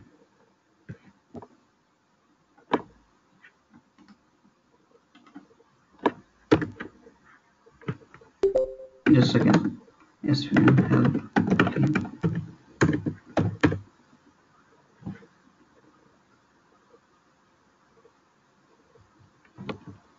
Sorry, I'm using the wrong command actually. It should be SVN cleanup. Yep. So SVN cleanup and then Rajesh. It should be in working directory.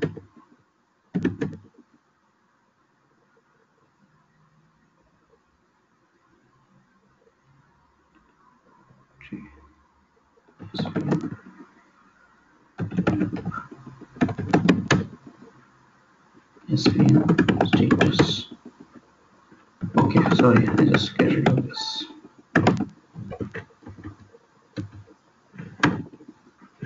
And SVN status.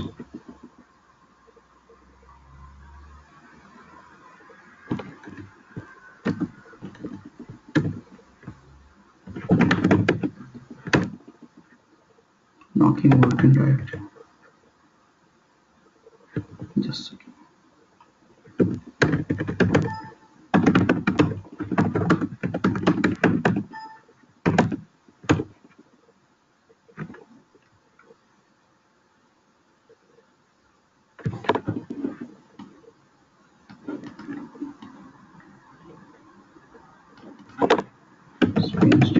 Just a second, my system seems to be showing some unexpected error. Okay, I have to do that.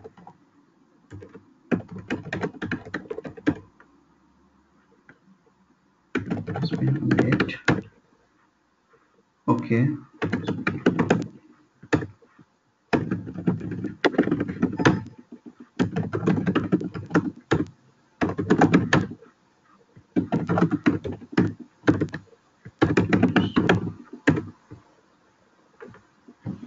Strange actually.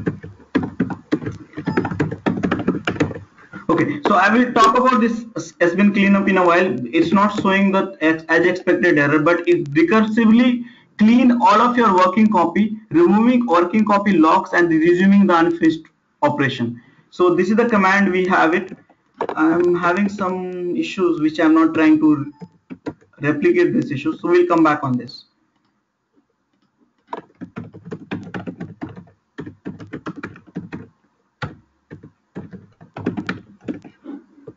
Okay, next thing is creating a directory. So in SVN, if you want to create a directory, suppose under trunk, if you want to create a directory, so either you add the directory or using SVN also you can create a directory. So there's a command called mkdir.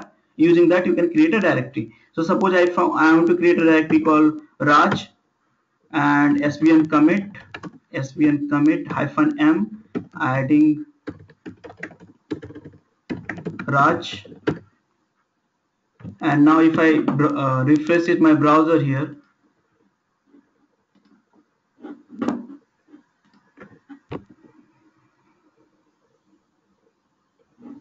trunk, here I have a Raj folder. So that way, one of the way you can create a directory like that also. You have two ways: either you manually create a directory or you use SVN commit to create the directory.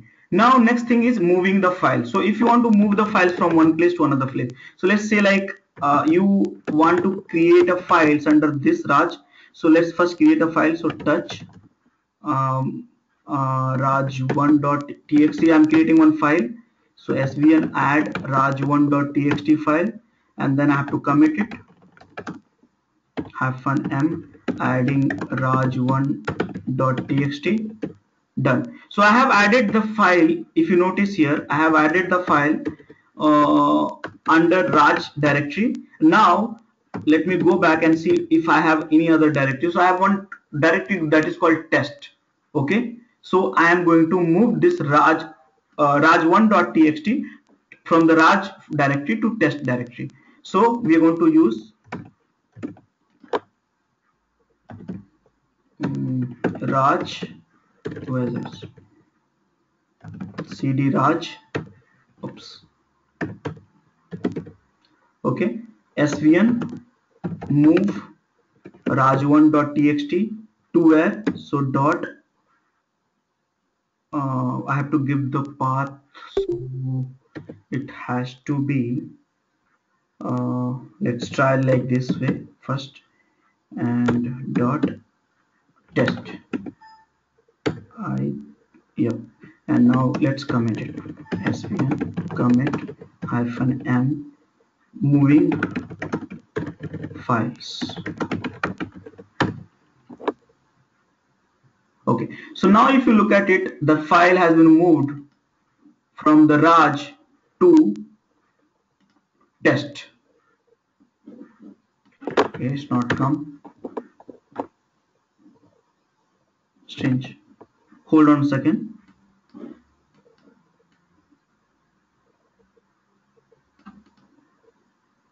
Commit. Just a second, hold on, let me see the status why it's not updated. And surprise, here if you see that the command a means addition, so it's adding the file under the test. Okay, now d means deletion, so it's deleting the current file. Now after that committing, only it's deleting, so it's not appending the file, it's not editing the file. So there's some issues in that. So I have to go under the test folder and check if the file is there or not. Test, and this file is there. I do svn status, and this is in addition mode, so I have to commit it here as well. So commit -m adding, and now you should be able to see this file here, test. So till now what we have tried some of the more commands, and we're using like svn mkdir, svn move. So to create a directory, svn move command, we have to move the files and folders from one place to another place, from one place to another place. Okay, I am giving you guys 2 minutes to try it out these two commands, and do let me know if you are facing any issues. Maybe 3 minutes. Okay, let's try it out, and I should be able to see that multiple operations here, actually multiple commits under the trunk. So as of now my revision is 56. Let's see expect some more revision. So I'm updating my workspace, so I should not be having that conflict what you guys got it. Okay, let's get started.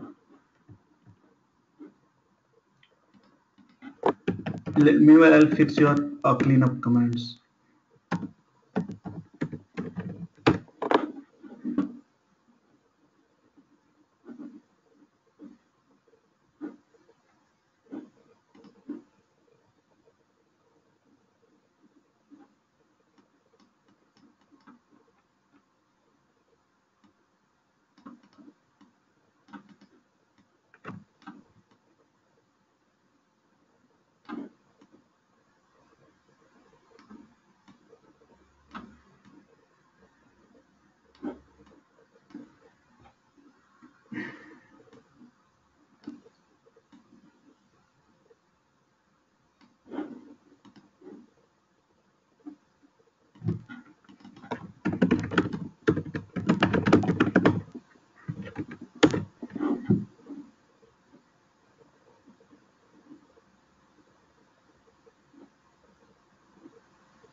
Okay, so I assume you guys have tried out. Let me check it out how many extra commits we have it. So I'll update it my SVN copy, and we have got addition.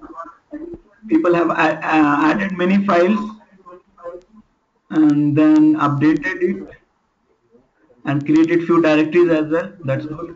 Okay. So let's move on to other topics. So we till now we created a file using that creating directory and moving from one place to another place.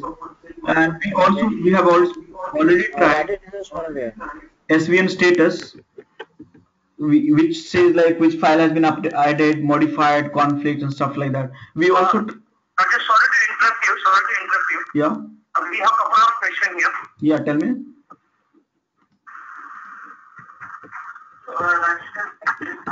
The thing is, you after moving, you have committed the file in the next directory. Can you pass this question to me? I'm not able to hear you. The question is. Hello.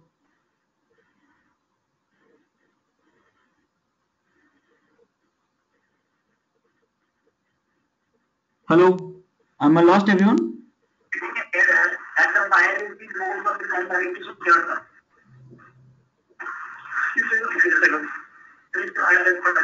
So, let me put this question in another way. Is there any way to not to use two commands when we are moving a file from one location to another?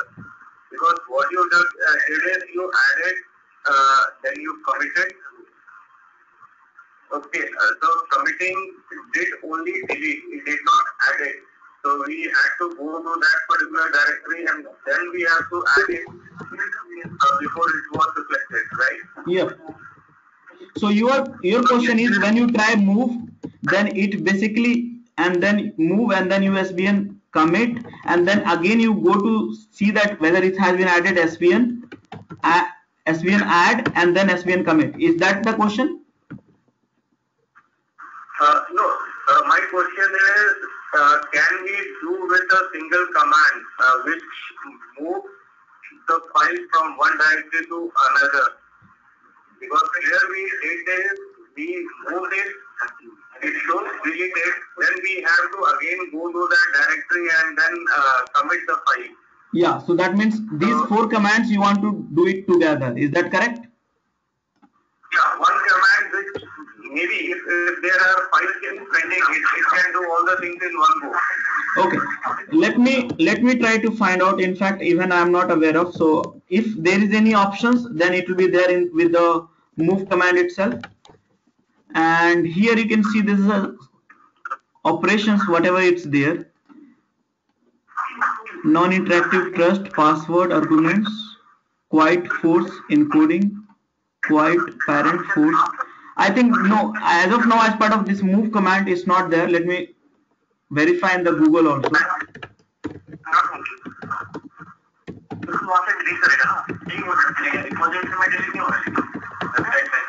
Rajesh, but the move command only itself, I moved the file and it is not giving any issue now. It is a single command.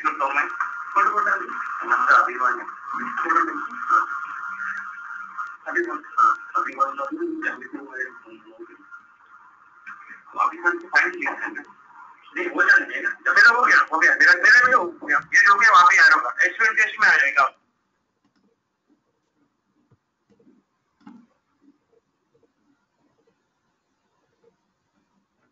Okay, I think there is no command as such, but they have a few replacement that's called SVN replicate that is doing the different activities like where you can work on the path basis.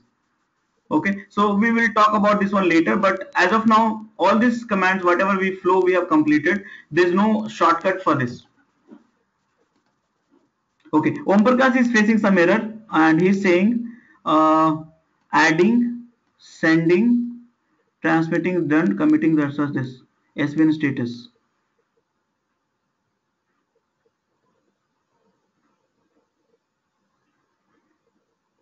So what is the error, Om Prakash? Everything seems to be fine on your workspace. Okay, there is no error. As per the log, it is showing it is added.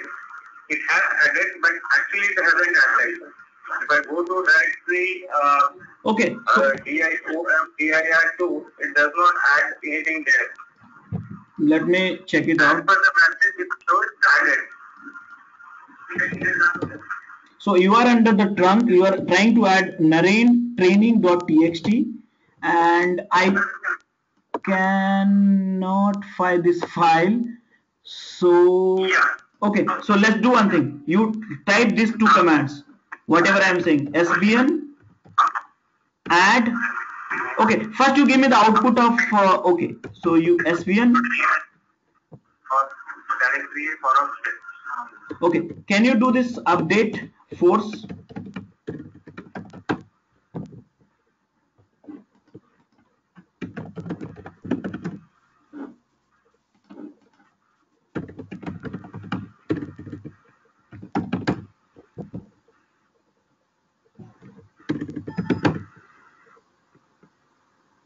Okay, so the file which you are trying to add, it's been added by someone else, I believe. That is or you only, Naren training.txt. So I can see this file now. So it's not been added, but I can see that. Are you not able to see that? No, it is something different this time. It is not Naresh. It is related to OMDIR and OMDIR2. Okay, can you speak one at a time? I'm not able to hear you. If you see the chat, it has details. Training GW?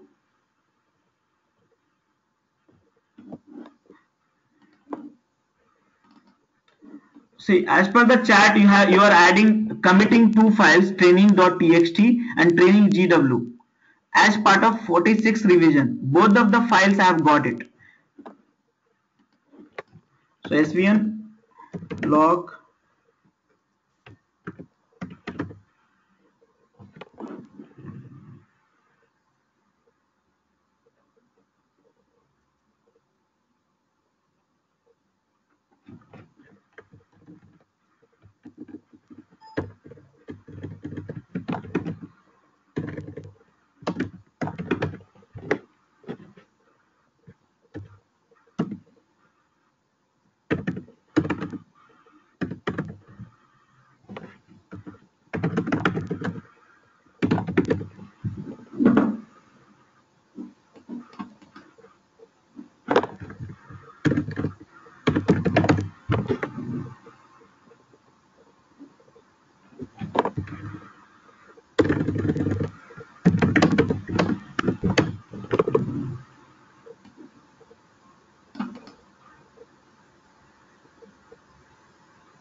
I do not find that issues, Om Prakash, with you. What is the issue actually?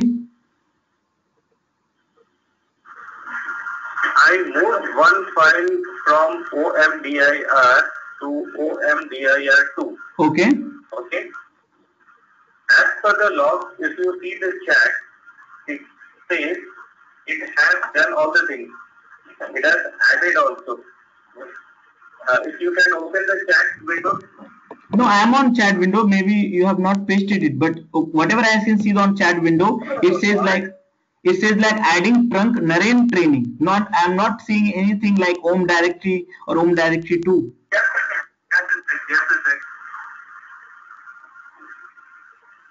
Committed revision दिखा रहा है.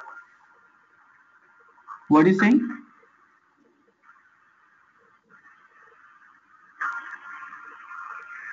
Okay, now I again pasted it on chat. So as per the log, it is saying it is added, but it is that file is not visible on either directories. Okay, hold on a second, Om Prakash. Can you check what exactly you are typing, because whatever you are saying is different from what you are pasting actually.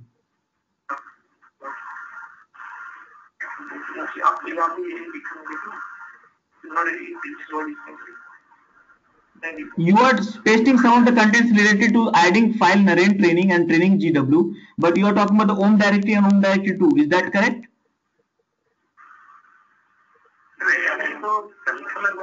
Yes, sir.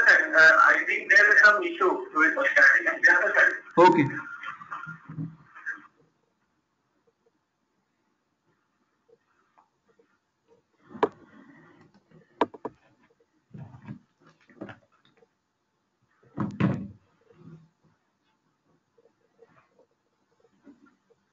Rajesh, Yes. if we have this issue, we can do post session if I should create a scenario, but we can go on. Okay. Go again. And then Fine. go ahead. Yeah, in fact guys, we have so many commands to cover. So what you can do, okay, I'll tell you the best way. Whenever you face these issues after this training, I mean, I'll try to help you as much as I can here in the during the training, but you have to try after the training, and whenever you face any issues, just post the command as per the error message to the forum, and I'll reply you within 30 minutes or 1 hour or something like that. Okay. Okay, just let me fix this one. Om Prakash issues, what he's trying to do, SBM MKDR, that's correct. And he has, okay, one thing, if you notice, Om Prakash, what you are doing, you're creating a MKDR, that is good, but you are not committing it. Okay. So you are moving again Om dir Om to move what? I mean, basically you are moving what? Yeah, but you have not given any source. What exactly you are moving? You are moving everything.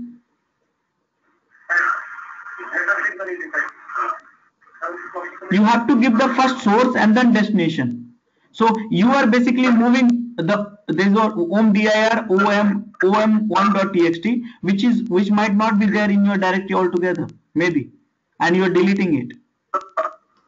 What I did is not, because I was actually in that directory. So I given the path of the previous directory from where it has to copy, so and the current directory. Just look at it, my screen. I'm going to redo again this thing, and just look at it the way I do that. For time being, let's try this the way, and after that we can have a multiple ways to do that. Okay. Oh, I can see this whole lot of directory which has been created. So let me update it my things to avoid the conflict. Okay, so now suppose I am creating one directory called svn om1. Okay, let's say om5 to avoid any things if you have created. So svn mkdir om5. Okay, now I commit it. So svn commit om5. Oh, sorry, svn commit -m committing om5. Okay, now this directory is there. Now let's create one more directory actually, so we'll replicate the whole issues altogether. So I've created one more directory and I am committing it. So I have two directory. Now I go to om5. Okay, create one folder like om5.txt. Okay, I add it. So svn add om5.txt. I commit it. Svn commit -m adding om5.txt.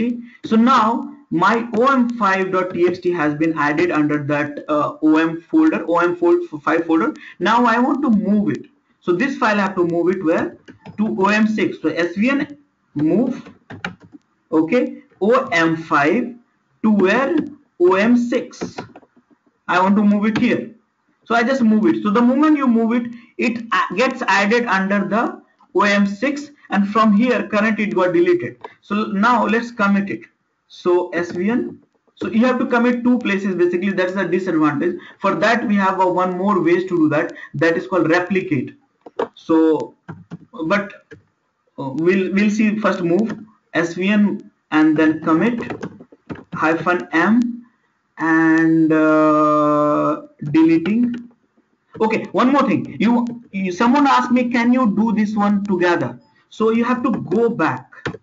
Okay, svn commit -m adding deleting.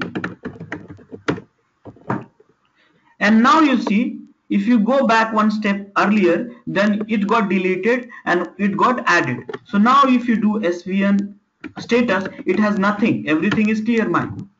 Okay, this file is my file which I added late previously. So now let's refresh it now and go to the server here, svn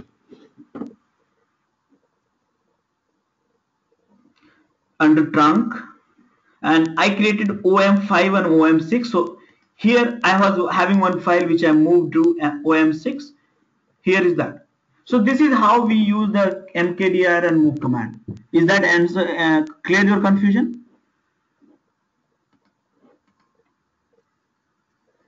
Yes, sir.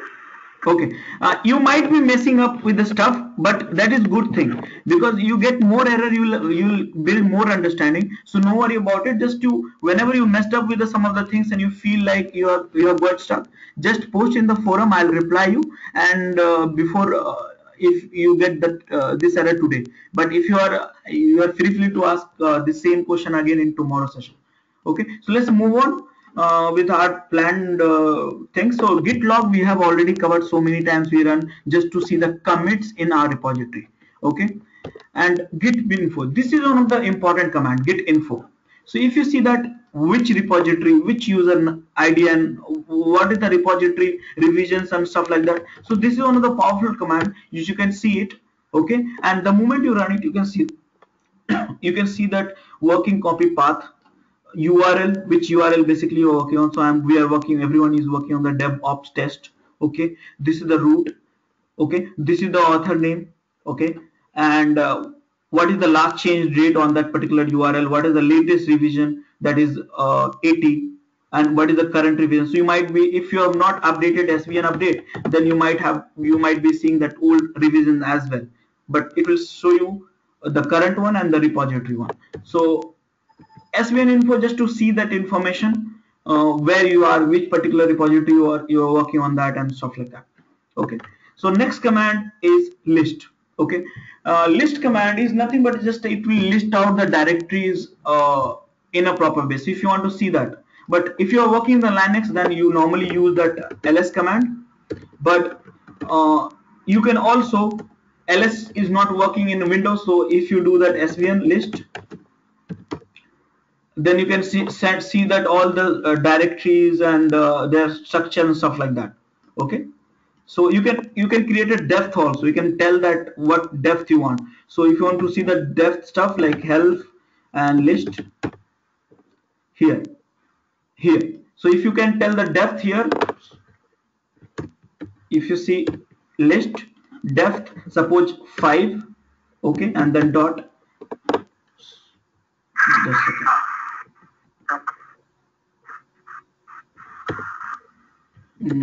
Current.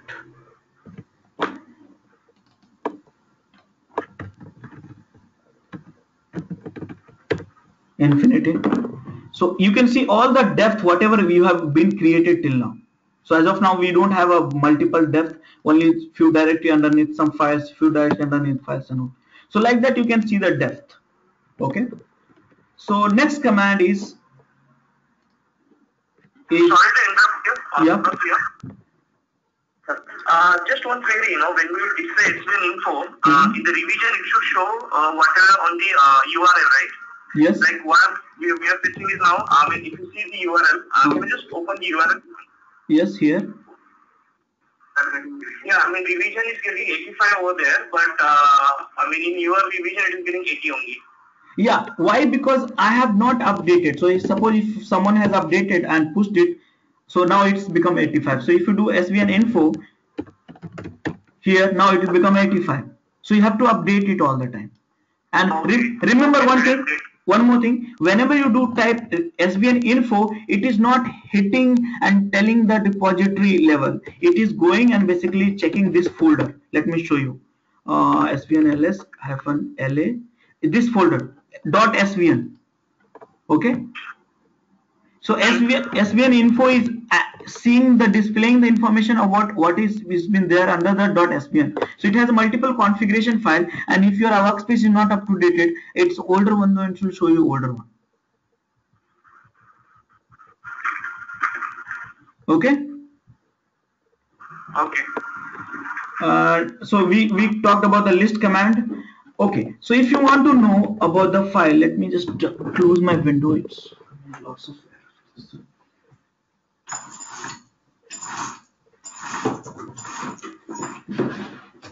Okay, so if you want to see the content of file through SVN, Okay, so these are the commands we might not frequently use, because normally you see that content using your cat or more or ls if you're working in in a environment, Linux environment. But you have also the command called cat, in which you can see the content of the file here. So as of now, ram.txt is not having any content. That's the reason. So let me try it out. Any other content of the file? Even no file. So let's modify it. So ram.txt, I just modify quickly. I did svn status, so it will say mb. M means modified, and you can see that. So let me add it. Svn commit adding ram, no, modifying ram.txt. And now if I see svn cat ram.txt, and now you can see the content. So that's the one of the command to see the content of the file, and you can use it sometime whenever you want. Other thing is importing your projects. This is the important thing stuff. So for example, if you feel like you don't have workspace, this is a different scenario. svn import is altogether a different scenario. So let's work on that. Svn import and svn export. Okay, so if you feel like you don't have a workspace altogether, but still you want to upload to the some directory. So let's get some directory. Maybe we'll have to get it some directory from where.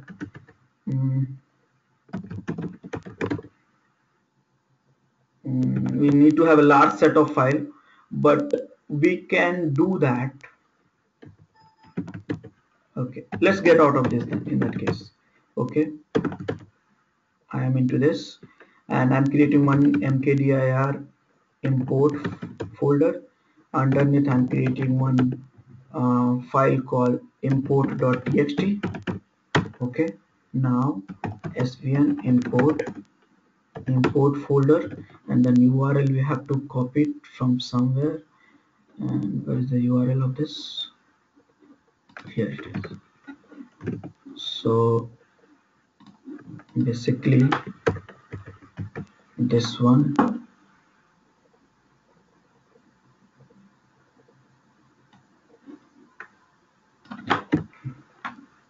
this should be URL.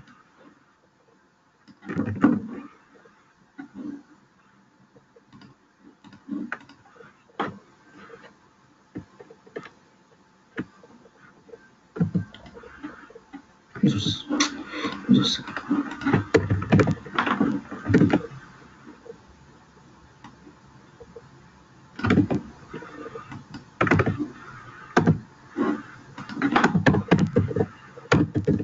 importing command.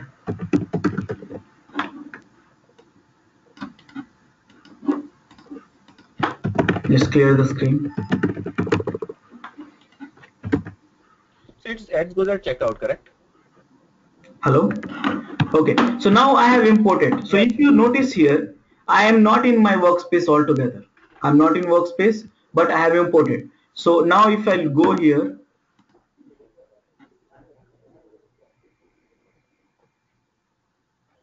let's refresh this trunk.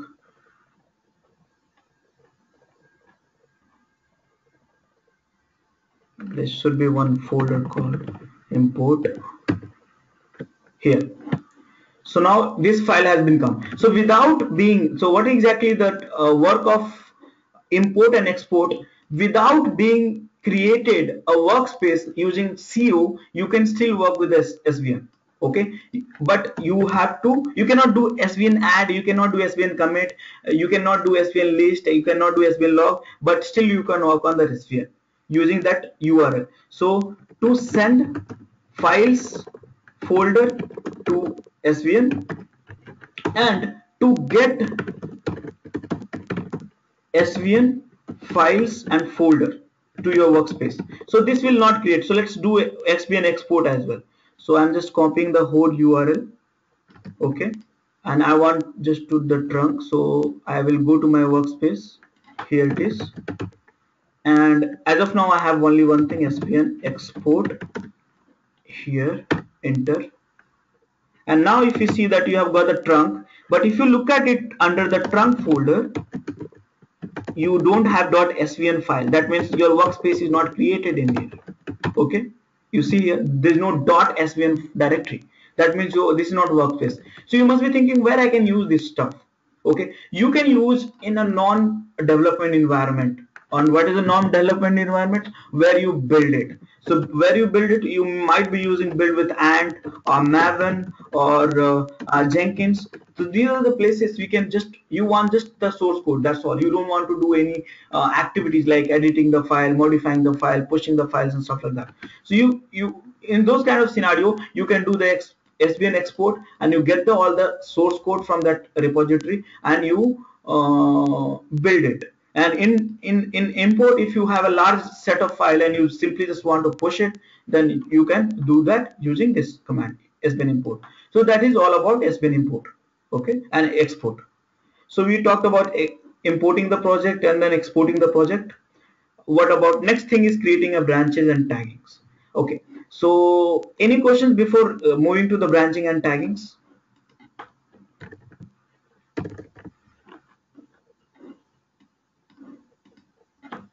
Any questions?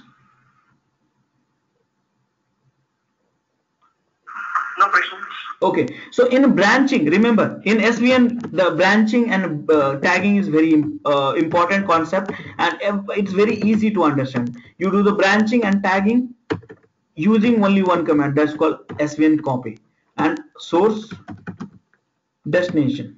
This is the format. So if you say I want to create a branch, and let me look at the branch if I have it anyone. So underneath SVN I go, and I have a trunk, I have a tags, and I have a branches. So let's look at the branches. I have only one branches. So let's create another branches. So I think all of you guys were developers, and I assume, and everyone have checked in their source code. Everything has been done. So now it's time to create a branches. So because we have to release that some of the code.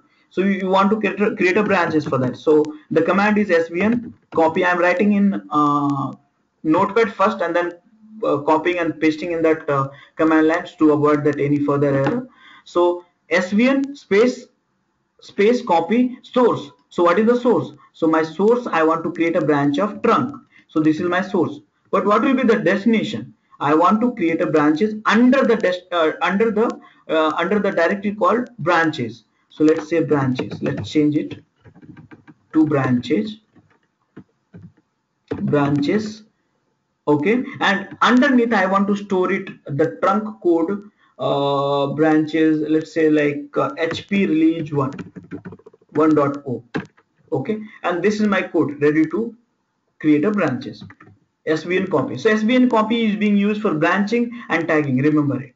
So now let's create a branches. I hope there's no issues in that command.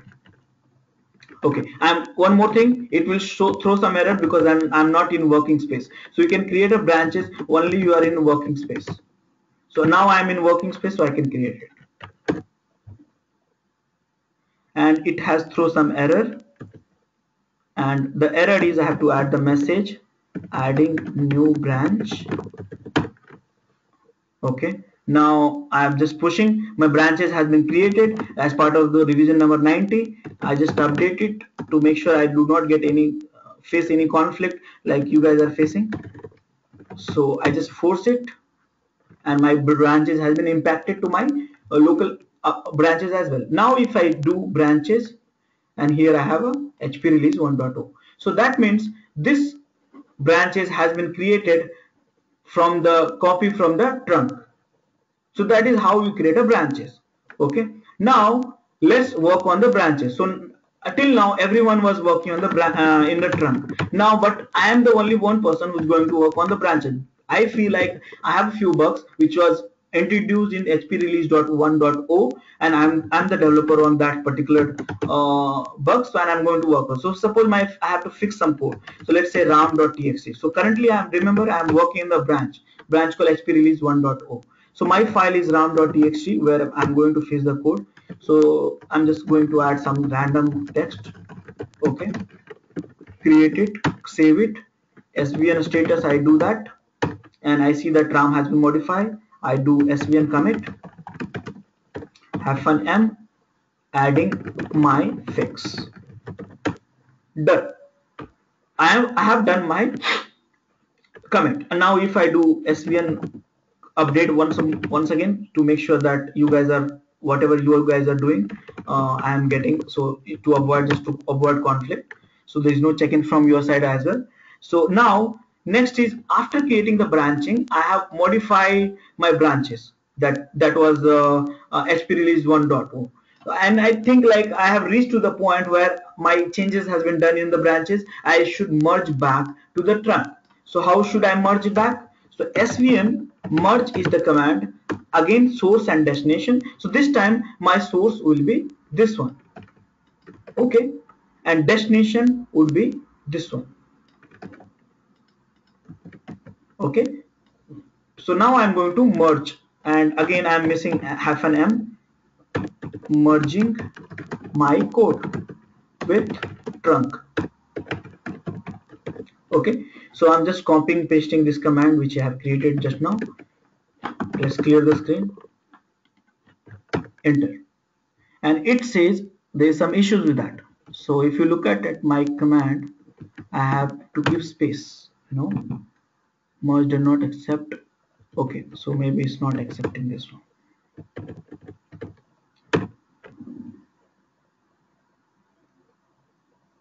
And now you see that that means update, you stand for updates in svn. So now it's updating my file, and branching merging has been completed. Now let me see the status, if it has to be committed separately. Yes, it has to be committed separately, so I have to do that, -m, merging, and now svn status one more time.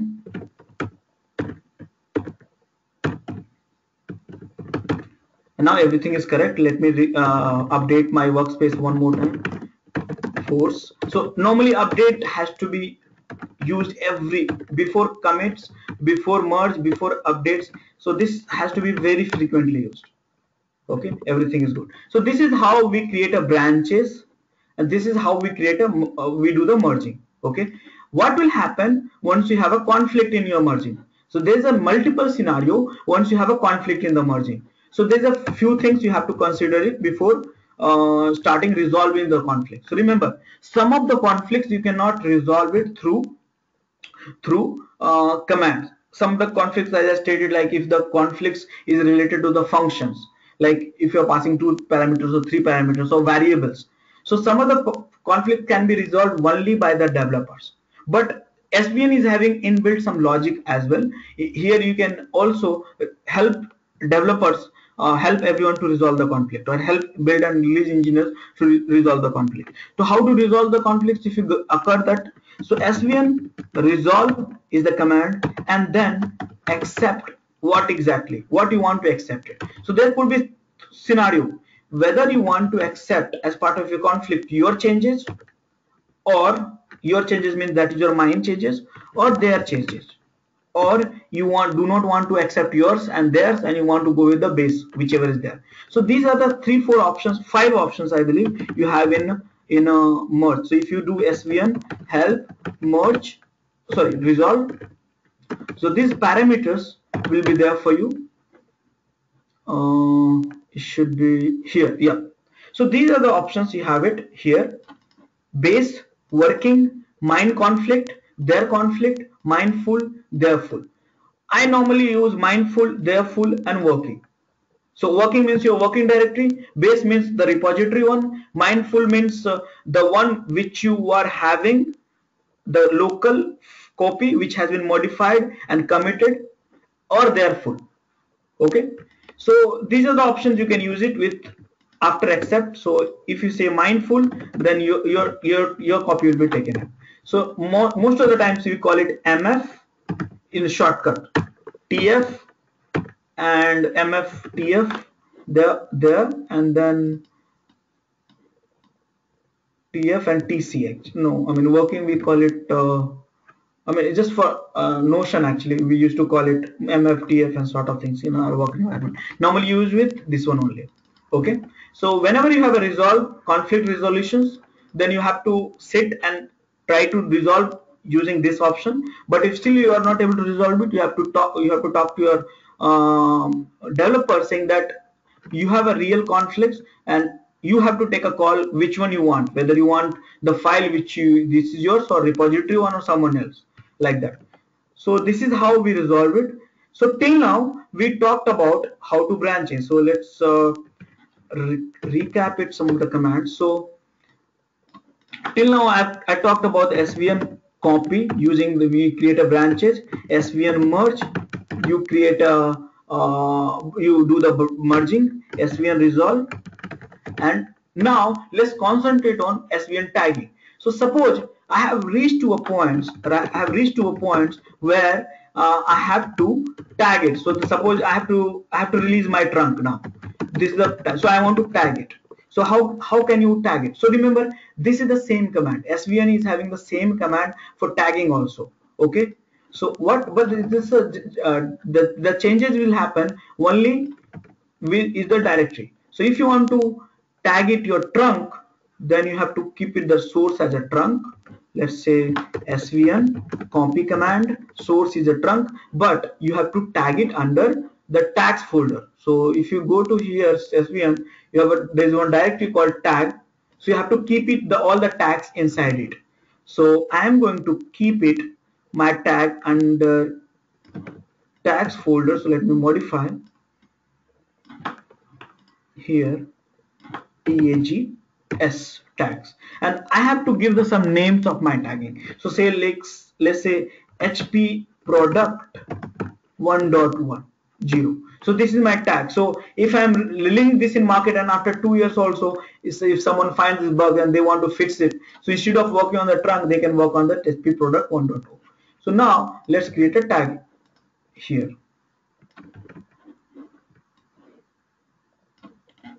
Copy. Let's go to the command line. Let's clear the screen. I just paste it, enter it, and it has error because it needs -m. Okay, and tagging 1.0.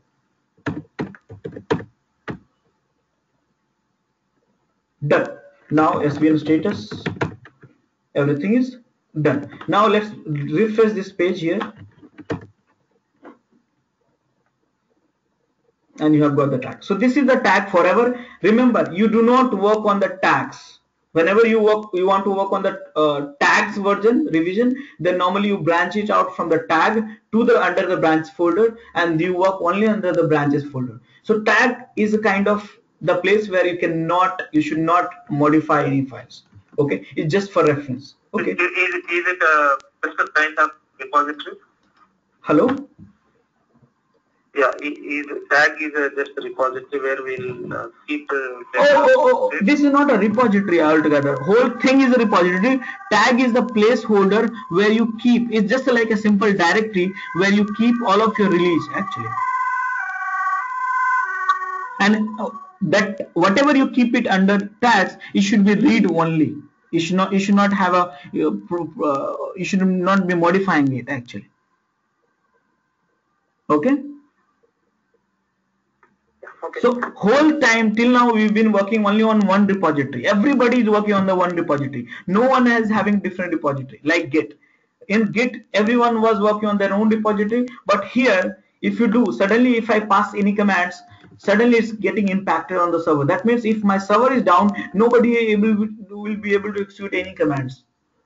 Okay. So this is just a directory structure. It's just like a practice. You keep it somewhere in a mainline development in trunk, branch develop, bug fixes or functionality development or any kind of team related branches under the branches folder, and any product release, product code, you keep it in the tags. Tag is always readable. Remember, you have to control it through SVN Apache server. Okay, the access read and write access mode.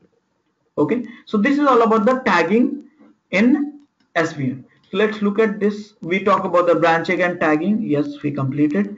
We did merge as well. We tried updates as well. We try to resolve the conflicts, some of them. And this is something like this. If you want to resolve the conflict, then accept here mindful. So means mine code should be resolved. So just you pass the which file it has a conflict and do that. And again it's the same thing, same commands. And after that, resolving that stuff, you commit it so it can impact the repository. And this is the strategy we can talk about it, branching strategy and all. So let's recap the things what we have done till now, and I'm going to create one assignment for you, and everybody has to done it, this assignment now itself, to make sure everything is in line with the training. So I am going to recap that stuff and you want to revise it yourself. To start with, I am going to create my workspace using SVN. So I normally use SVN checkout URL. This is the first command. I do that to create my workspace, so where I can start working it. I want to add some files, so I use SVN add. I want to commit, then I use SVN commit -m. Okay, I want to do something like I want to move some files, so SVN mb. Oh, sorry, SVN move. I want to create some directory, so mkdir. I want to see the content of the file, then SVN cat. I want to list that working directory, I mean whole stuff, then I do SVN ls. Okay, I want to create a branching, then I use SVN branch. Okay, I want to do the merging, then I use SVN merge. Okay, I want to create a tag, then again I use. Okay, here I did the mistake, nobody has pointed out. This should be SVN not branch, SVN copy. Remember, I want to create a tagging, so SVN copy. Okay, again I want to resolve the conflict, then using SVN resolve. Okay, and then some of the commands like SVN log, which is most frequently used, like SVN log, SVN status, SVN info. These are the most frequently used command. You might use it. What else? Am I missing some commands? You want to add it? Import, export. Yeah. So if you're working out of your workspace, then SVN import and export. These two commands is basically useful for the build engineers team. They don't want to create a whole workspace altogether, just want this source code to build it. Okay. Apart from that, we use any other commands we missed out? Dry run. What is dry run command? Okay, a dry run is something like if you are merging it and you just want to see it, like whether what will be the impact, which file will be edited, which file will be deleted without impacting in the server. So that just you do dry run. It just give you the information, which file will be added, which file will be deleted, and sort of things. Okay, one more thing. Let me just go to this location. I think there's one place which is and SVN Redbook is the mother of all this SVN related things. It has everything almost, whatever you come across. So most frequently used command we have already used: add, cat, cleanup, commits, copy, export, help, import, info, list, log, merge, mkdir, move, relocate, resolve. Everything we have covered. So yeah, so we are in good shape now. Okay, now I am going to have two options as of now. Okay, first thing, you are going to I'm going to give you 5 minutes or maximum 10 minutes to perform this one assignment. Okay, so by which I'll come to know everyone is in line with me. And second thing, I'm going to also talk about the SVN admin command. Okay, I'm not going to set up the server because again it takes more than 1 hour or something like that, but I'm going to set up the server tomorrow, next day. I'm going to spend that time. I'll basically automate all this stuff, and I'll show you in a very shorter span of time how to set up a server. Okay, but I'm going to talk about what are the SVN commands. So till now, whatever you have used it, we use the SVN user commands. Remember, but we do have SVN admin commands as well, and some of the commands is being used by the admins very frequently, and these are not very difficult to learn. It's very easy. I'm going to talk about that one also. So let's first do the assignments, and I'm going to create these assignments in my different notepad. Okay, create a directory called your name hyphen date. So suppose a date is 21st, just put the date, so I'll come to know. You might have created some of the directory with your name, so I want to differentiate it between that. So your name hyphen date. Okay, add 5 files inside it. So now everything you're going to do under this directory, 5 files. Okay, remove 2 files. Okay, okay, and after that create 2 subdirectory underneath directory. Okay, and after this SVN force update force.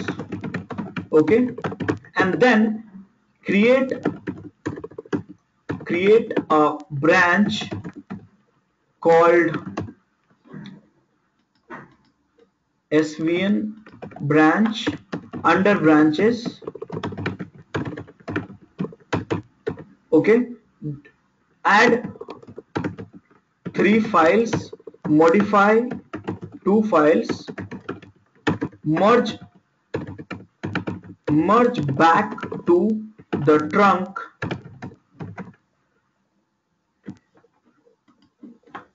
That's all. So I want this two phases has to be completed in next 5 to 7 minutes, and I should be able to see that all these things through name and date. Okay, one more thing, remember it, 12 people are working at the same time, around 12 people, so you might come into some conflict issues. So better whenever you commit any changes, please do that updates, so that way we are working in the proper one, and you will not be having any conflict issues. Okay, okay, so let's start it. Any questions on this question, and any issues on, or any confusion? Yeah, directly, this directory we need to create. Hello? Yeah, the directory which we are creating will be Under trunk. Remember, you always work on the trunk. So whenever I say working, that has to be in trunk, and after that you are going to work in the branches. So branches. Okay.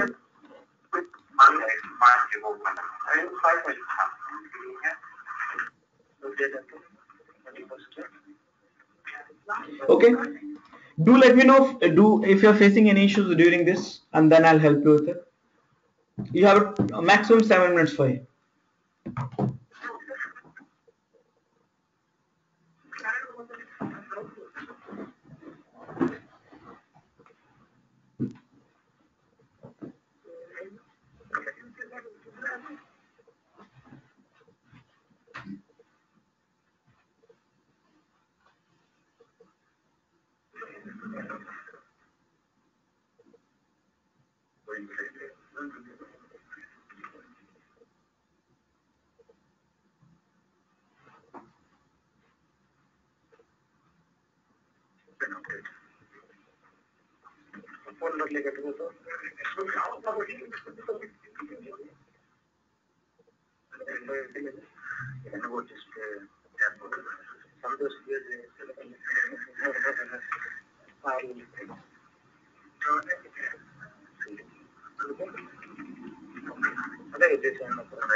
Hey, you are not on mute.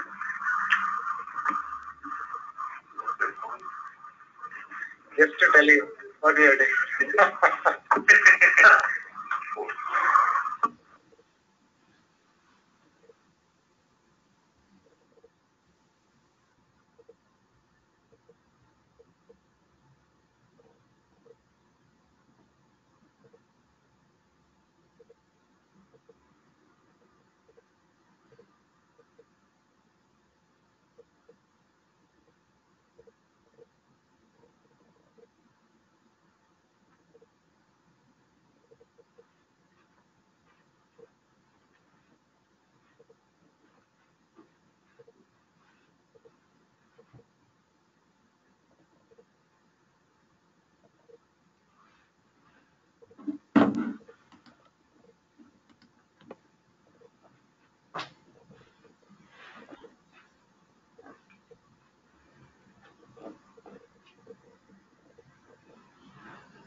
Okay, 5 minutes over. I am expecting everyone is very close to that.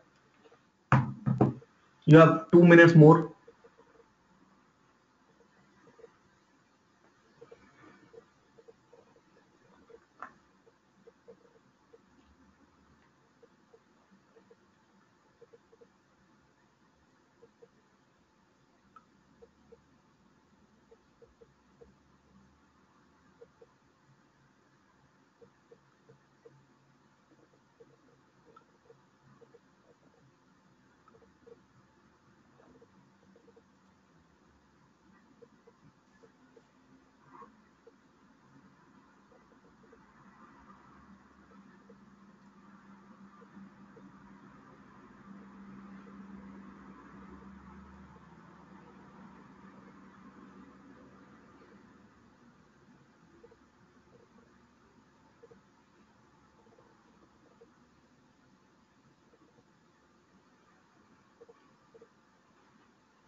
Okay, so I'm going to check now.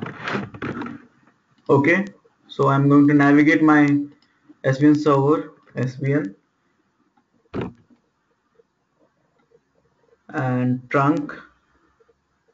Okay, so I can see Manoj, Saurabh, Avi, Manish, Naren, Santosh.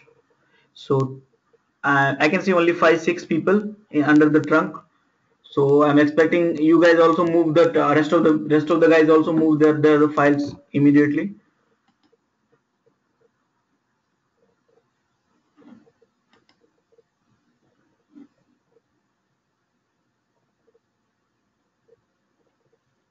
So one more entry, 7.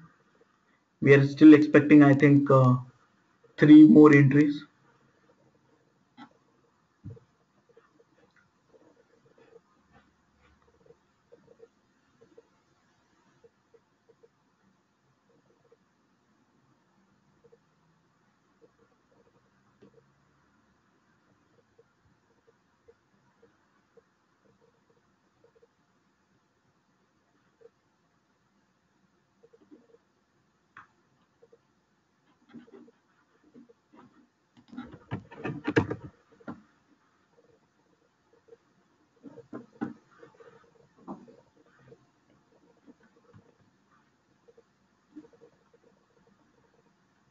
Okay, so now I can see 7 entries under the trunk. Okay, okay, so I am right now I'm hitting to my branches, and I am going to see if branching has been completed or not. So let me hit to branches, and I can see 1, 2, 3, 4, 5 branches. Two is missing in the branches as of now. So 7 guys is there under the trunk. Out of 5 guys are there under the branches. So I'm expecting 2 more and 3 more under the trunk. So let's do that quickly.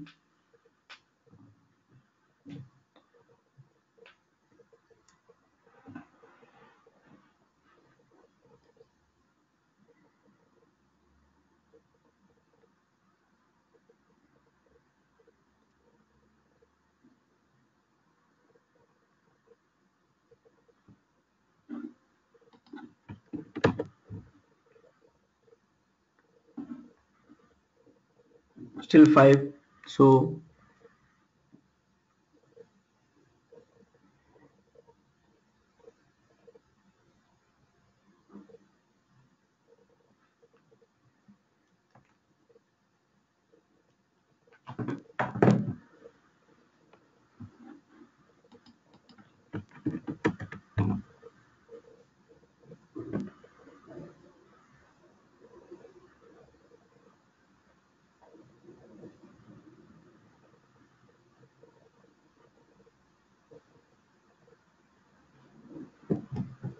1 more minute, last one.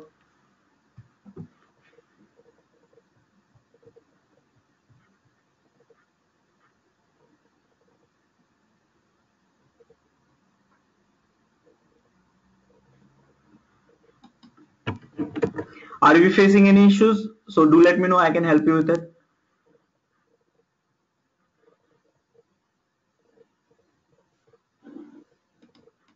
I think few guys are facing issues with the branches. So please push your branches.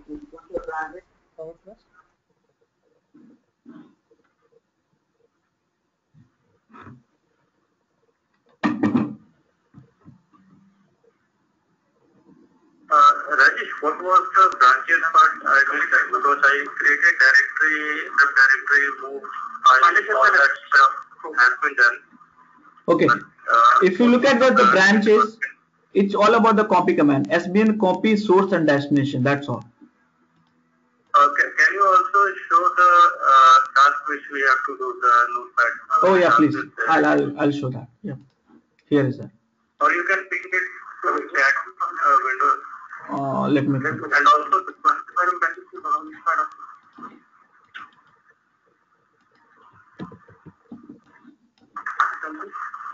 Rajesh? Yes. Abhinav here. Actually, I am not able to resolve a conflict with a file. Can you just okay. I'm not able to resolve I'll tell you the command. Yeah, I'm just sending you the command SBN resolve except mindful. Just you run this command and I think you should be able to get it. And after that you have to commit it. Okay.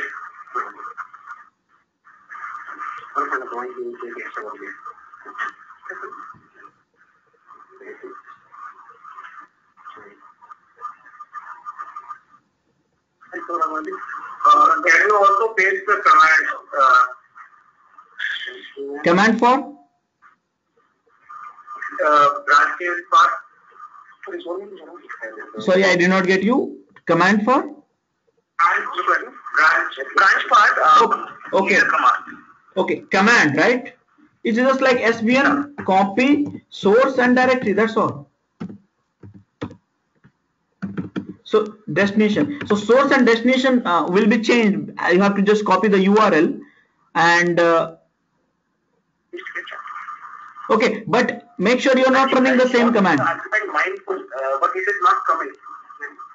Guys, Manoj has pasted the command, but make sure you are not running the same command because he has their own path. You have to change the path of yours.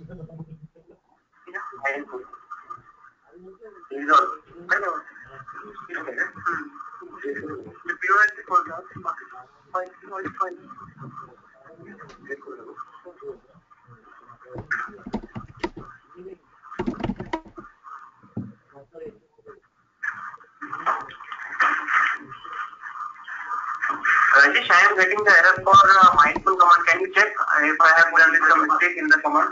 Just let me look at it.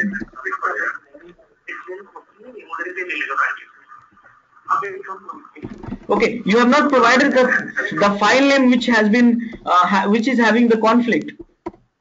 Okay, then mindful and file name. A space and then file name. Okay.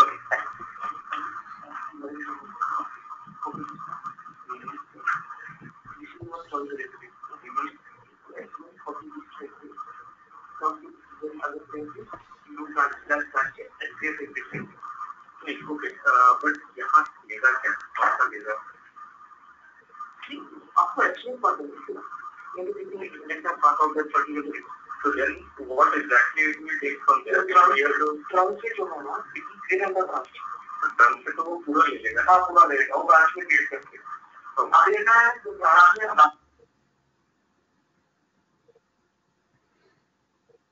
Rajesh? Yes. When I have given mindful command, it told me that the conflict will be resolved in the working state. So when I have given working, it has resolved. Okay. Okay. So for that you want to know more about it, then you just type SBN space help and resolve, and it will give you the rest of the options. Okay, fine. Yeah.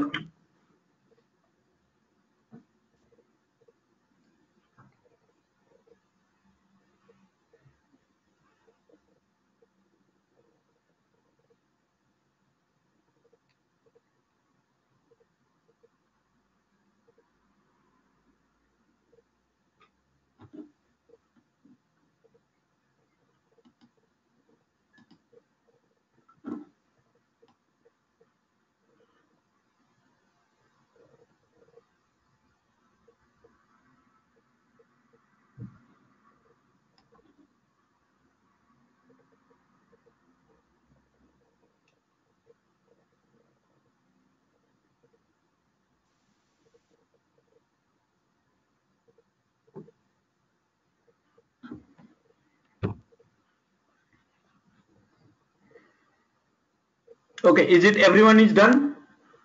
Anyone is facing any issues?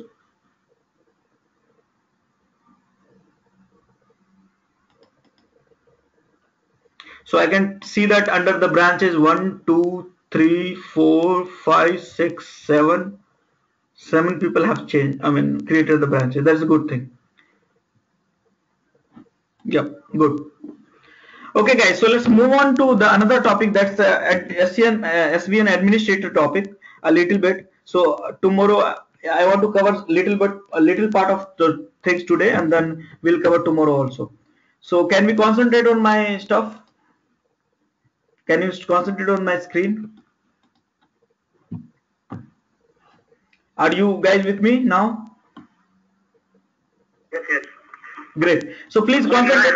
Yeah, please concentrate on my stuff. You can completely practice in your on offline hours, so you can do that. So SVN admin. This is the guy who's going to set up your SVN server, and this is the guy who's going to admin this server. And same guy who's going to give you the training for the SVN. So training part already you guys have completed most of the commands, which is most frequently used commands. Okay, and if you want to know more about the SVN Red Book, which is completely online and free of cost, available over the internet, and this is I'm referring from last 6-7 years actually, and from last 3-4 years I'm not using SVN at all. So but this is the best book I have ever come across. You have everything in it, whatever you want to know about the commands, concept, branching strategy, the internal of SVN, how it's been decoded, how it's been developed, what are the algorithm of servers, and everything is there in SVN Red Book. So you have a time to go through that later on the time, but let's consider some of the things which SVN admin does.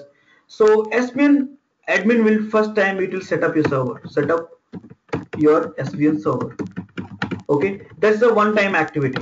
Setting up the server is very easy in SVN. It's not great deal of it.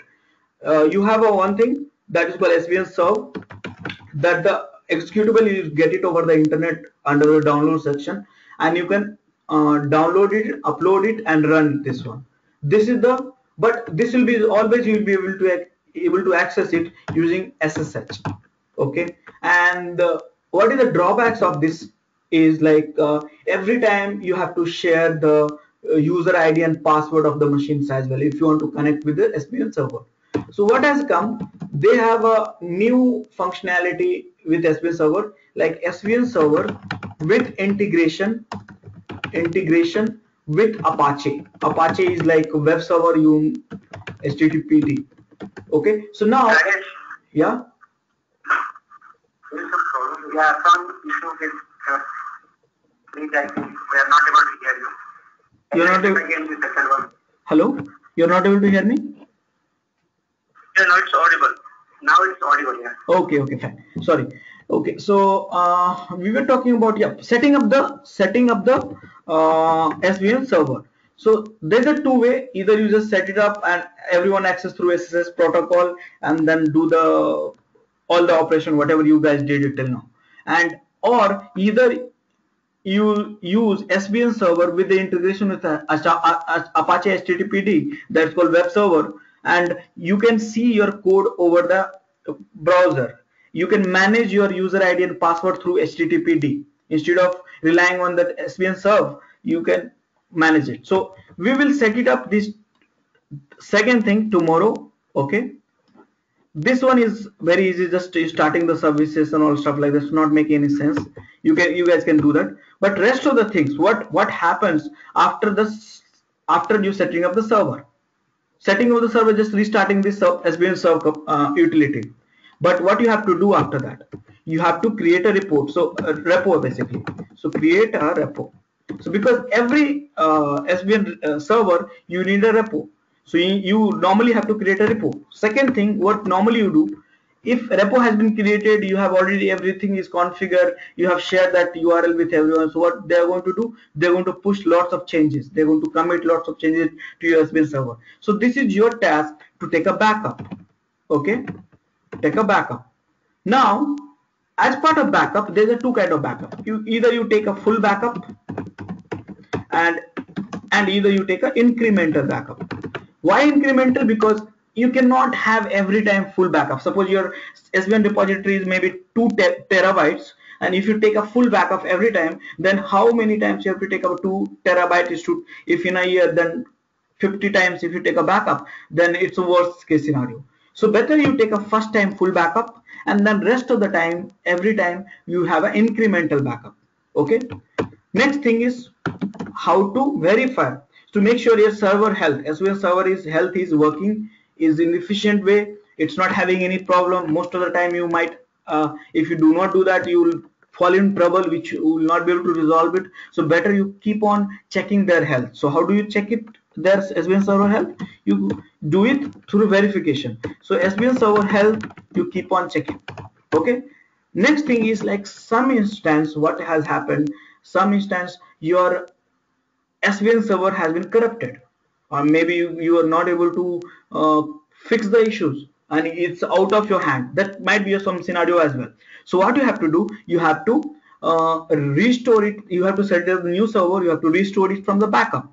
So that is called how the restore mechanism is there with which you have set it up. So restore mechanism has to be set it up properly. So if your server goes down for due to some reason, unavoidable reason, maybe motherboard is having some issue, your disk space got corrupted from it, maybe SVN database itself is got corrupted, which cannot be fixed in short span of time. So you cannot keep on running the same thing for 1 month, right? Because all of your development is dependent on SVN server. So you have to have a restore mechanism as well. So how to do that? These words are very big words, but SVN is having very, a very small command for that. So if you want to create a repo, SVN admin together and create path of the repo. Okay, that's all.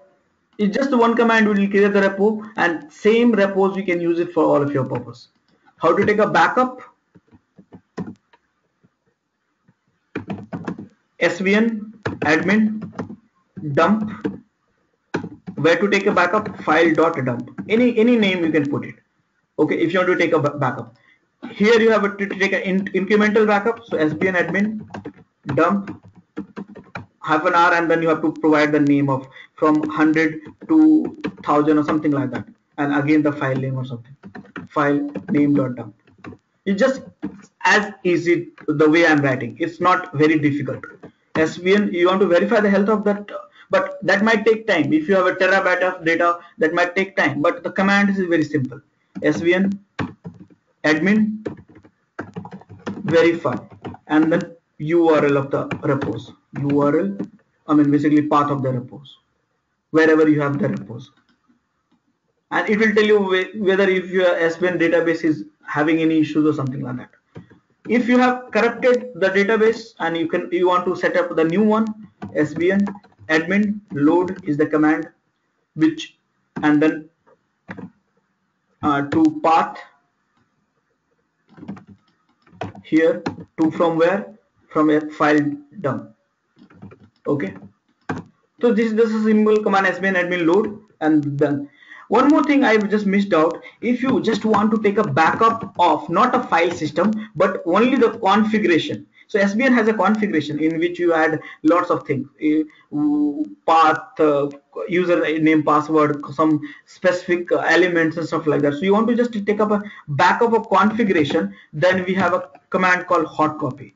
So SVN admin hot copy and put it in the file. That's all. And this is the simple command. It will help you, and you can these are the command you can regulate through shell scripting, or maybe cron tab, through cron tab and all, with the help of, and you can keep on running in your server. So if you're a SVN admin, these are the things you are supposed to do. Definitely there are few more commands, but you rarely use those commands until you get into specific problem. So most commonly SVN admin responsibility is to make sure they are able to have a backup properly. They are verifying the health, make sure their system is up and running all the time.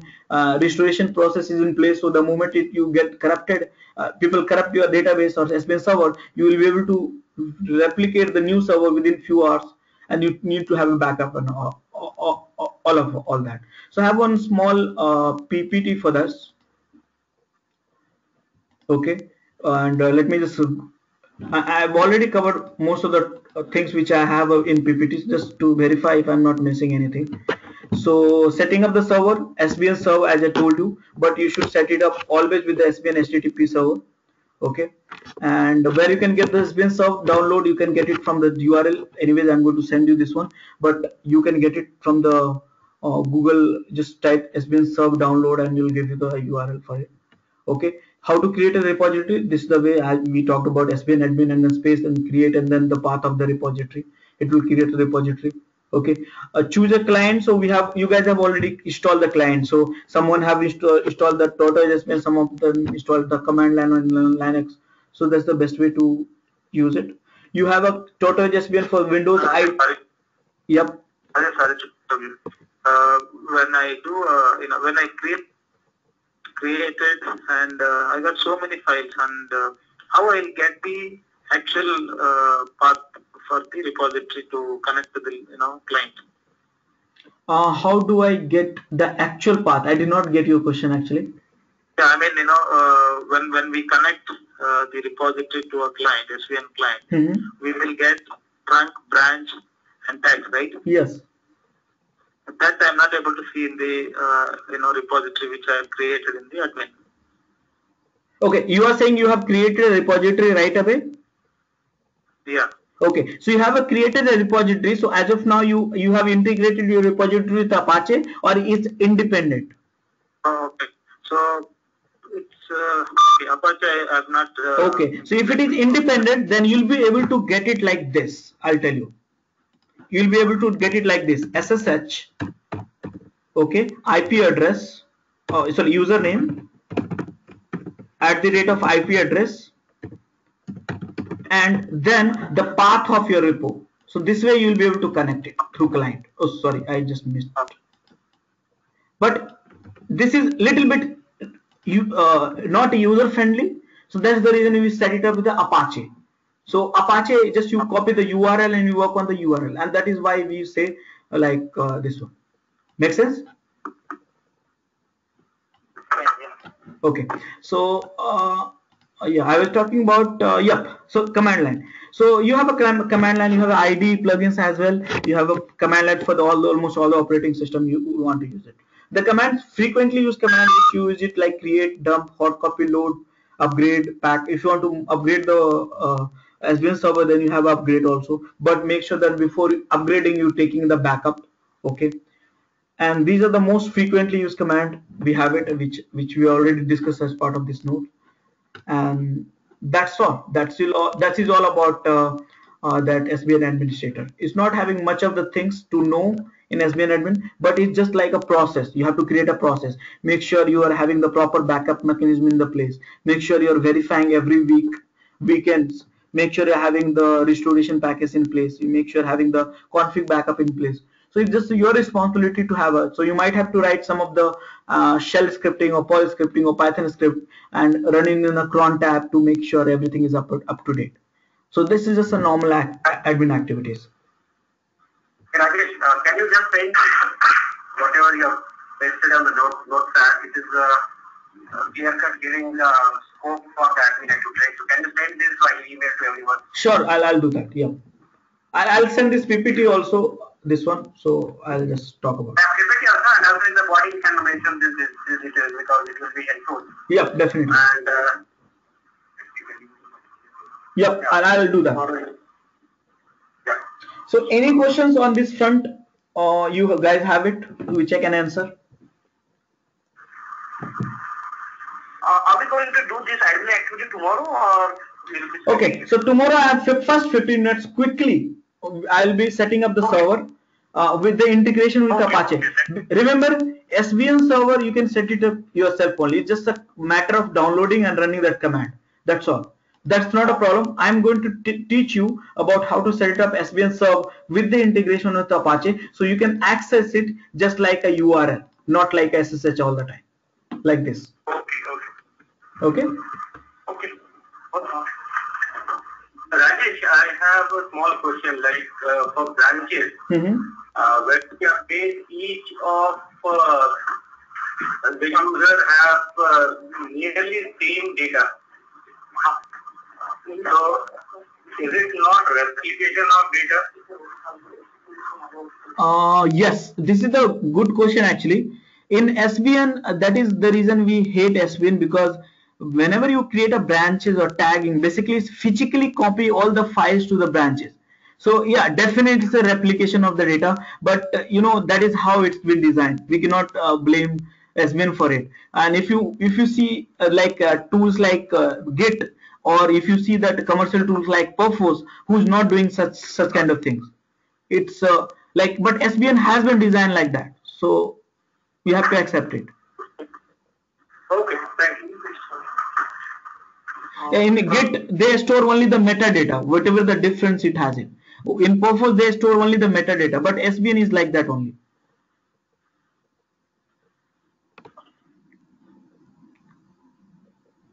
Okay, any other questions? Yeah, I have a couple of questions, Rajesh, but I will send you email. Maybe you can cover in the morning session. Sure, no problem. You just send me that things. If you are trying, guys, now, and if you are facing some problem, post in the forum. I'll be replying within an hour or something. And anyways, we are seeing tomorrow. And tomorrow sessions, let me see what exactly is that.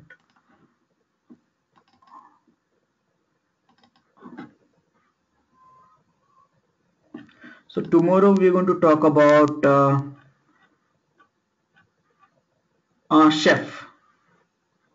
So that's the things which will make you guys closer to DevOps.